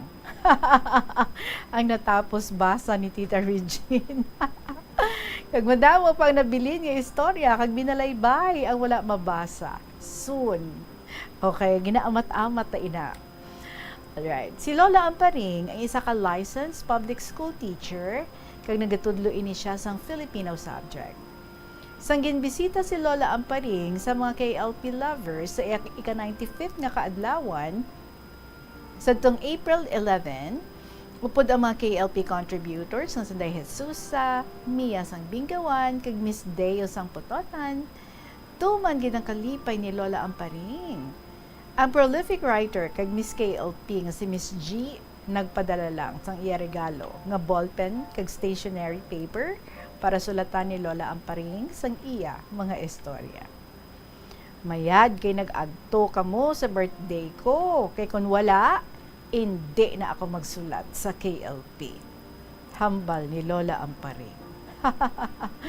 Sa tion sang iya kaadlawan, si Lola Amparing ang nagsuksok sang iya kimona kag saya sa dong pagsaot niya sang lawis-wis kawayan. Kita niyo man sa picture, di ba? Maayo ini siya magkanta, magsaot sang pearly shell kag labaw sa tanan. Maayo siya magsulat sang tula. Sa edad ng 95 anyos, si Lola Amparing ang wala nagagamit sang baston, kag wala man nagagamit sang antiyohos. Ang panugyan sang iya doktor, agud hindi magulian nun, masulat siya nga magsulat. So ang sikreto ni Lola Amparing, kakaon siya sang prutas, inom sang taho nga may gatas, kag duha ka kutsara nga kanon. Perte. Ang mga istorya ni Lola Amparing nga hindi niya malipatan, ang eleksyon sa tion sa martial law, ang kapigaduhon sa pangabuhi sa nag-eskwela siya, pagkapatay sang iya bana, pagkapatay sang iya amay, kag ang napulo kag isa, kanagapangaluyag sa iya, nga bisan isa sa 11, wala gid niya manobyo. Sa photo caption, si Lola Amparing, nagaanduraw sa mga nagliligad, soksok ang iya saya sa magsaot siya sa lawiswis kawayan, kag iya paborito nga kanta, Iloilo Banwa Ko. Let's show the picture. Hindi mo nakita ko doon sa likod. Hindi mo na birthday, gisagli. So, salamat Tita Regine sa pagbasa kag mabuhay ang KLP sa gihapon, Mia sang Bingawan. Well, I'm sure super good, no? Super good ang smile subong ni Lola Amparing because ang imo siningagin himo para sa iya. So, ginsulat mo gali. sa isa ka local newspaper and then can share mo man diri sa KLP. Wow, punong-puno ang heart ni Lola Amparing. Gani man, no? Baka kululbaan to daan sa iya nga threat nga kung hindi ka mo magkanto, hindi na ko musulat sa KLP. Te, papasugot ka mo. Anyway, Lola, saliwat belated happy birthday and thank you so much sa imo, Mia Sangdingawan, for giving this tribute sa kay Lola Amparing. Oras naton, it is now 2:42 sa hapon. May breaking news kita. Kuwaon naton sa kay Bombo Lindsay Badi. Bombo Linds, good afternoon. Bombo Lindsay. Sa mga tinion, bago lang gidri, Tita Reg, nga napakigdangutan naton ang alkalde sa Banwa sang Bingawan, Iloilo, kung sa diino subong adlaw ginadeklara ang state of calamity sa may nasambit nga Banwa bangod sa krisis sa tubig. Bot sa lingon, ang kakulang sa tubig amo ang main reason kung nga ang ginapagkamaayo sa Banwa sang Bingawan nga ipaidalo ang ilang Banwa no, sa state of calamity. Kag tiini tuga ini sang El Nino phenomenon man sa gihapon, Tita Regine, kagti ang kalabanan no, sa mga ginila dito, populasyon sa may Banwa sang Bingawan ang apektado, gate more than 12,000 ka mga individual ang apektado no, sa sining scarcity sang tubig or kakulang sang tubig sa may Bingawan na Iloilo. Ang pondo nga ginaaprubahan nga ginkuha no sa Quick Response Fund sang bahin sang Banwa sang Bingawan naglabot sang 400,000 pesos. Kagangini 400,000 pesos syempre ibakal ini nila no sang tubig nga ihatag sa aton nga mga pumuluyo dito sa nasambit nga Banwa, pero di waay pa diri matungod sang alkalde, waay pa diri matungod ni Mayor Mark Palabricano kung sa diin sila bino mabakal sang tubig para sa mga pumuluyo naton. Kay kinahanglan gidiri ang safe drinking water and also ang ang tubig nga ginapaligo ginagamit adlaw-adlaw sa aton nga mga pumuluyo. Tita Regine, kagdugang pagidiri sa sining 400,000 pesos mabakal man sila dugang bulong kay based no sa data man sang Ilaya nga Municipal Health Office nagsaka ang mga balatian nga link sa kakulangan sa tubig sa may nasambit nga Banwa. So amuna ang pipila ka mga kinahanglanon or pipila ka mga tikang nga pagahimuon no, sa Banwa sang Bingawan agud nga ma-address ang kakulang sa tubig sa subong sa nasambit nga Banwa. Sa liwat at Tita Reds, ini may kangtanan manini sa gihapon sa El Nino phenomenon nga gina-experiencehan naton diri sa may Iloilo, sa Iloilo province as well as Iloilo City at Tita Regine. Sa subong sa bahin sa probinsya sa Iloilo, we have 3 municipality or towns na no ang nakadeklara sa state of calamity, pero i-verify tani sa bahin sa Iloilo province kung bala or pwede na bala mabutang mapaidalom ang bugos nga probinsya sa state of calamity. Bangod nga tatlo na ka Banwa ang nagdeklara sa state of calamity, Tita Regine. Ano ni nga mga Banwa ang una na nga nag-declare, Bambolensi? Banwa sang Sara, Banwa sang Estancia, kag Banwa sang Bingawan, Tita Reg. Alright, Timayo, no, kay sa Bingawan, potable, kag pang daily nga mga need, nga mga tubig, amo na nga focus, nga makaangkon sila with the 400,000 pesos, nga ilang 400,000 pesos, correct? Yes, sakto na Tita Reg, nga ilang mangin pondo. Oo, sige. Maraming salamat, Bambolensi. Breaking news, ini si Bombo Lindsay. Ermitan nyo ba para sa the number 1 and most trusted radio network in the country, ang Bombo Radio Philippines, Basta Radio, Bombo! Alas 2:45 ang aton nga oras, dari sa kahapon lamang program, magabalik kita pagkatapos lang sa pinakamang importante nga mga kahibalo. Ano bala ang dapat tandaan sa tion nga magbiyahe agod mangin hassle-free ang bakasyon? Yari ang pila ka mga tips. Una, i-check ang health kag travel alert sa napili nga mga lugar. Ikadua, magpili isang safe nga accommodation. Mag-research ka magbasa sa mga reviews sa napili nga lugar antes mag-book. Ikatatlo, siguraduho na nga may nagagana nga mobile phone. Ang tanan nga mga upod agud mangin mahapos ang komunikasyon sa tion nga madula o kung kinahanglan nga magbulagay sa dalan. Be prepared in case of emergencies. Siguraduho na nga may backup nga emergency plan nga may medical reimbursement sa tion nga may maospital bangod sa aksidente. Ini nga pahanumdom ang ginadulong sa imo sang the number 1 and most trusted radio network in the country, Bombo Radio Philippines. Basta Radio! Bombo! Ang Ilonggo nga si Jose Peping Tensay sang Haro, Iloilo ang pinakaunang nga Filipino nga piloto nga nakapalupad sang isa ka passenger plane sadtong 1925.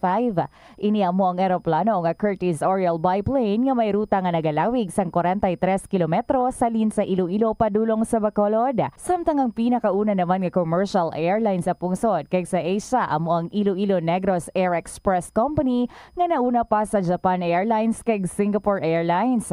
May flight inihalin sa Iloilo padulong sa Manila, Bacolod, Cebu, Davao kag Zamboanga sang 1932 kag padulong sa Hong Kong, Bangkok, San Francisco, Shanghai kag India sang 1946. Bangod sini ginkabig ang Iloilo nga birthplace sang Filipino commercial air transportation. Yari ang mga simple nga paagi agon makakinot sang tubig. Magpamunyag lang sang tanom kon ginakinahanglan kag nagakadapat. Magtala na sang adlaw kag oras ang pagpamunyag sa mga tanom kag sundon ini. Bunyagan sa makaisa lang ang mga tanom sa sinang adlaw. Antes maglas 9 sa aga ang mas nagakabagay nga oras sa pagpamunyag agod nga mas makapanalupsop ini sa mga gamot kag mangin available sa bilog nga adlaw. Madamo sa aton ang hindi katulog kung wala sang electric fan. Yaring pila sa hindi manaming epekto sa paggamit sang fan kada gabi. Congestion, ang naga-circulate ka hangin halin sa mga fans, ang makapadry sang baba, ilong kag tutunlan. Allergies, masami nga madala sa hangin ang mga yabuok na naga-trigger sang allergies. Makatugas ang muscle cramp ang hangin nga naghalin sa mga electric fan. Amo nga kun kaisa, may eksperyensyahan ang masakit nga lawas kung magbugtaw. Importante man nga regular nga tinluan ang fan blades, agad masigurado nga hindi ini pagkiniran sang yabuok. Yari ang mga simpleng nga paagi agod makakinot sang tubig. Tinguba ang mga lalabahan kag tinguba man ang pagpanglaba. Ang pagpanglaba sang isa ka bes sa isa ka semana ang nagakinot sang nagalabot sa 50 litro sang tubig. Kung nagagamit sang washing machine, iset ini sa mas manubo nga wash cycle. Makakinot ka na sa tubig, makakinot ka pa sa enerhiya. Ang kalibutan ginakabugusan sang 71% sang tubig o kun kadagatan. Kag ang kadagatan nagabulig sa pagtugas ng tubig nga aton mainom kag hangin nga aton ginahaklo. Gani aton halungan kag imentenar ang malimpyo nga ginaagyan sang tubig kag mga kadagatan sa masunod nga mga pamaagi. Tatlo natin yung sulat para sa sininga hapon ginpadala ni ex-princess ng Iloilo Province. Uy, nagbabalik sa ex-princess. Dear Tita Regine, sa pagpangabuhi, hindi gid makuha ang pagtilaw nga wala naton ginaasahan. Muni naman ang iga-share ko nga istorya. Tawag na ako kay ex-princess ng Iloilo Province. Last February 18, 2024, sang matabo ang wala gid namon ginaasahan, Tita Regine, nga makapag-realize sa akon kung ano kabudlay ang kabuhi. Nagkadto kami sa isa ka beach sa amon banwa para i-celebrate lang tani ang pagkapasar namon sini nga second grading kag ang akon nga pagiging with honors. Okay man ang tanan, sang pakadto pa lang kami sadto nga baybay. Nagakadlawanay kami samtang nagalakad. Bangod medyo malapit lang sa amon nga banwa ang baybay, nagdesisyon na lang kami nga maglakat, bit-bit ang sudan kag kanon kag soft drinks nga ginhanda namon. May kanta-kanta kag istoryahanay pa kami nga nabalaan samtang galakat. So pagkaabot namon sa baybay, sobra ang amon pagka-excited. Sa makita ko pa lang ang tubig, ang ihip sang hangin, kag ang tunog sang balod, nagapanghagad na sa amon nga magtampisaw. Nagbayad kami danay sang entrance fee bago magpangita sang amon nga pwesto. Dayon namon ginbutang ang amon gamit sa kilid sang puno kag magpabasa dayon sa tubig. Nagsalom-salom kag nagbasyahanay pa kami. Wala pa kami 10 minutes sa tubig, sang mag-ulan, pero padayon ang pagtampisaw namon. Sang makapoy na, naisipan namon magpanyaga. Ginpagwa namon ang amon pagkaon, kag nagumpisa magkaon. Naga-video pa kami sang time na ato, kag naga-take pictures sa baybay. Muni ang gintawag nila nga picture before disaster, tita. Tapos ito, nagpahuway-huway kami danay kag magbalik sa pagtampisaw sa tubig sang matabo ang isa ka aksidente nga wala namon ginasahan. Nagtumbo ako halin sa isa ka bato pakadto sa tubig. Ang excitement ko nabayluhan sang kakulba, Tita Regine. Nakabutwa pa ako halin sa tubig. Apang pagkalantaw namon sa tiil ko, may dako na nga pilas bangod sa natapakan ko nga talaba. Dayon ako ginpatakas sa tubig sa mga abyan ko, kag ginhugasan ang pilas ko nga may buhangin. Tapos ginhakwat ako para mahatagan sang first aid ang akon pilas. Grabe ang pagtulo sang dugo halin sa pilas ko, Tita Regine. Pero wala ako kabatyag sang kasakit, apang kahadlok lang. Kay balan ko, mangakig si mama.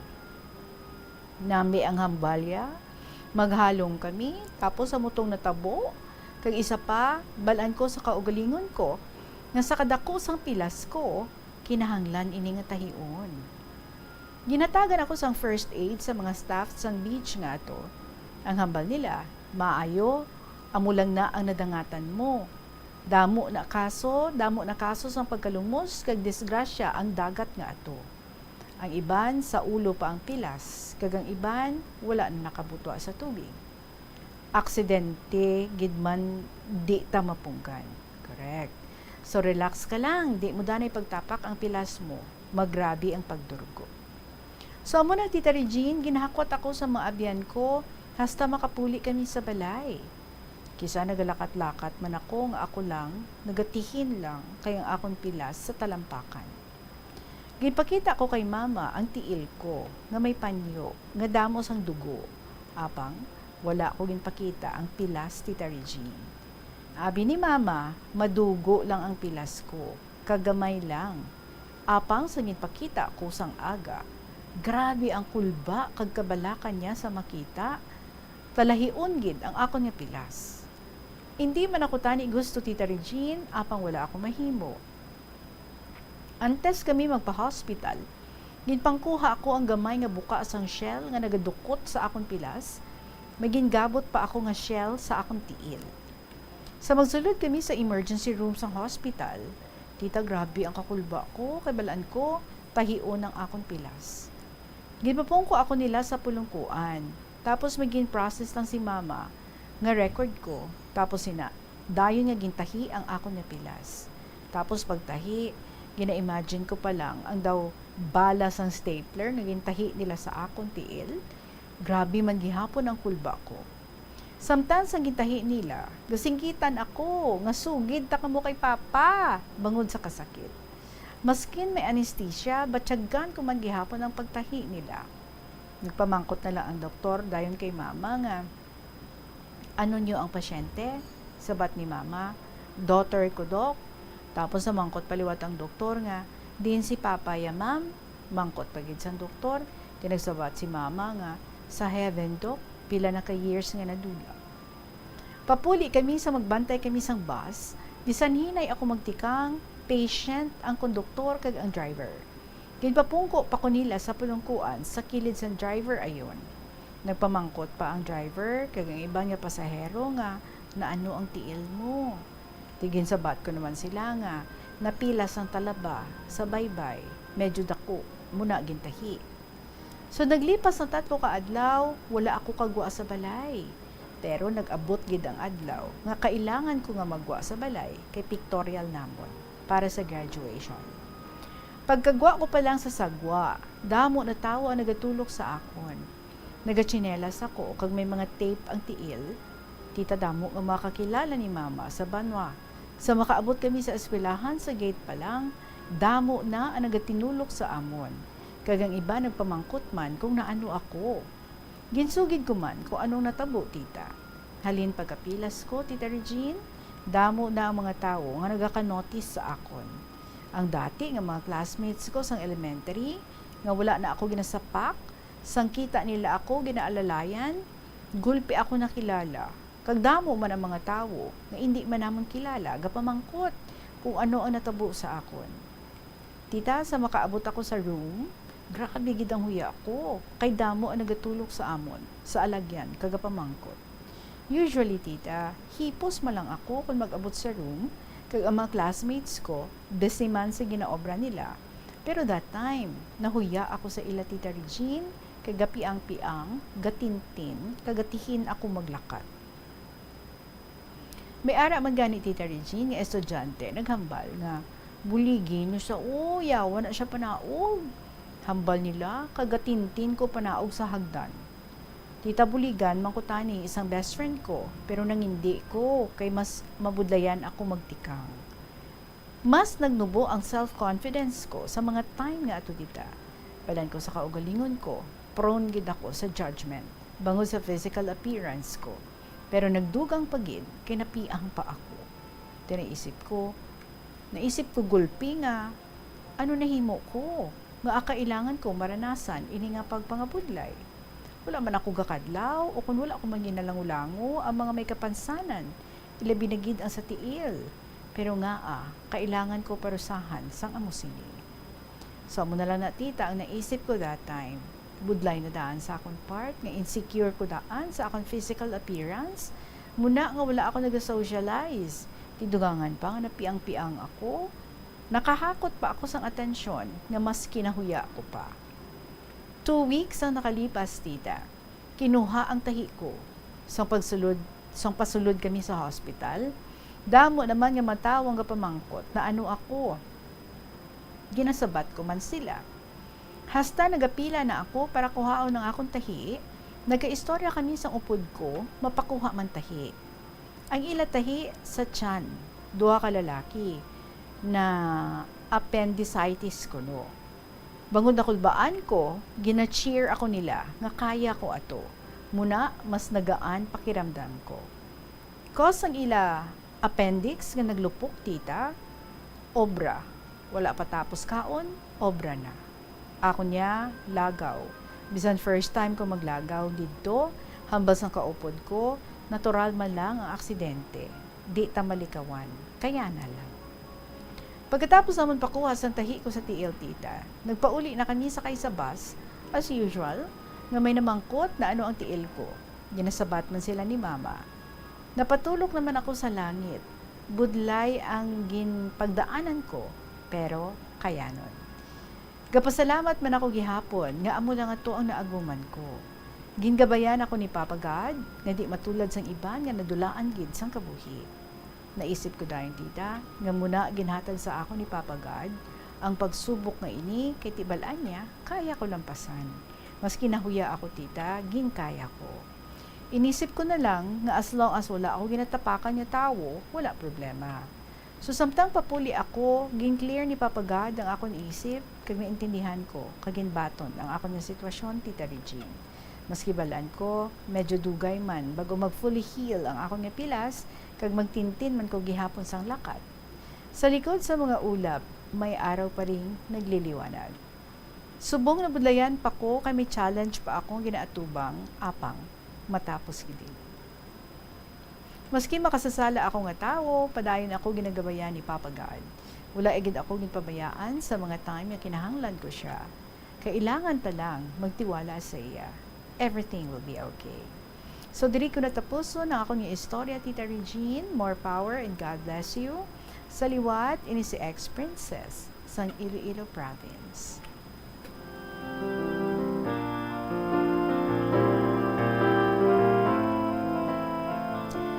Ex-princess, salamat sa iyong comeback story. Diri sa KLP, thank you so much, Gid. Sa mga tanan nga nagakalatabo sa ating kabuhi, no? Let us cultivate that attitude of gratitude. Kaya nga aman, apisar sa mga mahambal naton mga disasters, mga disgrasya nga nag-aabot sa ating kabuhi, nga daw hindi kita preparado, we still have so many things to thank the Lord for. Like, sa tiil lang ang iyong mga pilas. Like, hindi somewhere else, no? Nga very delikado, like sa ulo. And then, tiil mo lang ang napilasan. Hindi isiling, no? Nga, na, like say, nalumus ikaw, or nangintunaan nga, mangin bedridden ikaw, because ang aksidente nga natabo sa imo. So, sa gihapon, no? Many things na dapat natin pasalamatan sa Ginoo. And also, that attitude of gratitude nga nakitan mo kung ano ang pagsuporta sa iyong mga mother, kag all of a sudden, no, mga friends mo before, nga halos wa inak mga sinapakanay, subong pagkakita nila sa iyong mga sitwasyon, nagsinapakanay ka mo, and a lot of people are really showing concern para sa imo. So sa gihapon, things that we can still thank God for. Apisar sa pihak sa mga sininga mga hitabo sa ato nga kabuhi. And yes, ang aksidente, hindi na naton mapulong, hindi naton inaluyag. That's why I know nga very important that every day that we go out sa aton nga panimalay, we have to pray. We have to also pray for our guardian angel to be with us. So, that happened February sa sininga tuig, March, April. So, maybe by this time, no, kung hindi, pag man siya totally healed, ara na siya sa stage nga nagapahimali na, and soon enough, everything is going to be back to normal, like ang imo nga paglakat, basi hindi ka na magtihin-tihin, kag basi pwede naman makasusos ang shoes. O, di ba?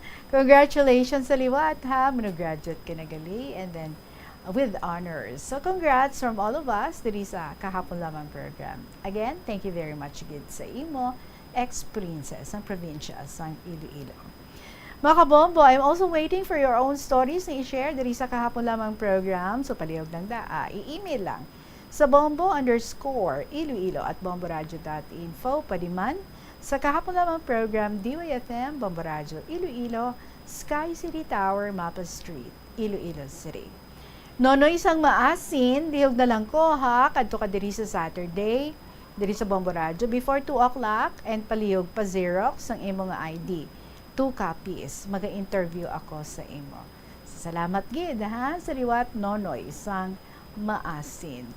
Magasunod na mga kabombo ang inyong paborito ng mga drama, si Tuyang, Ermitania, Provincial Jail, and Dear Diary.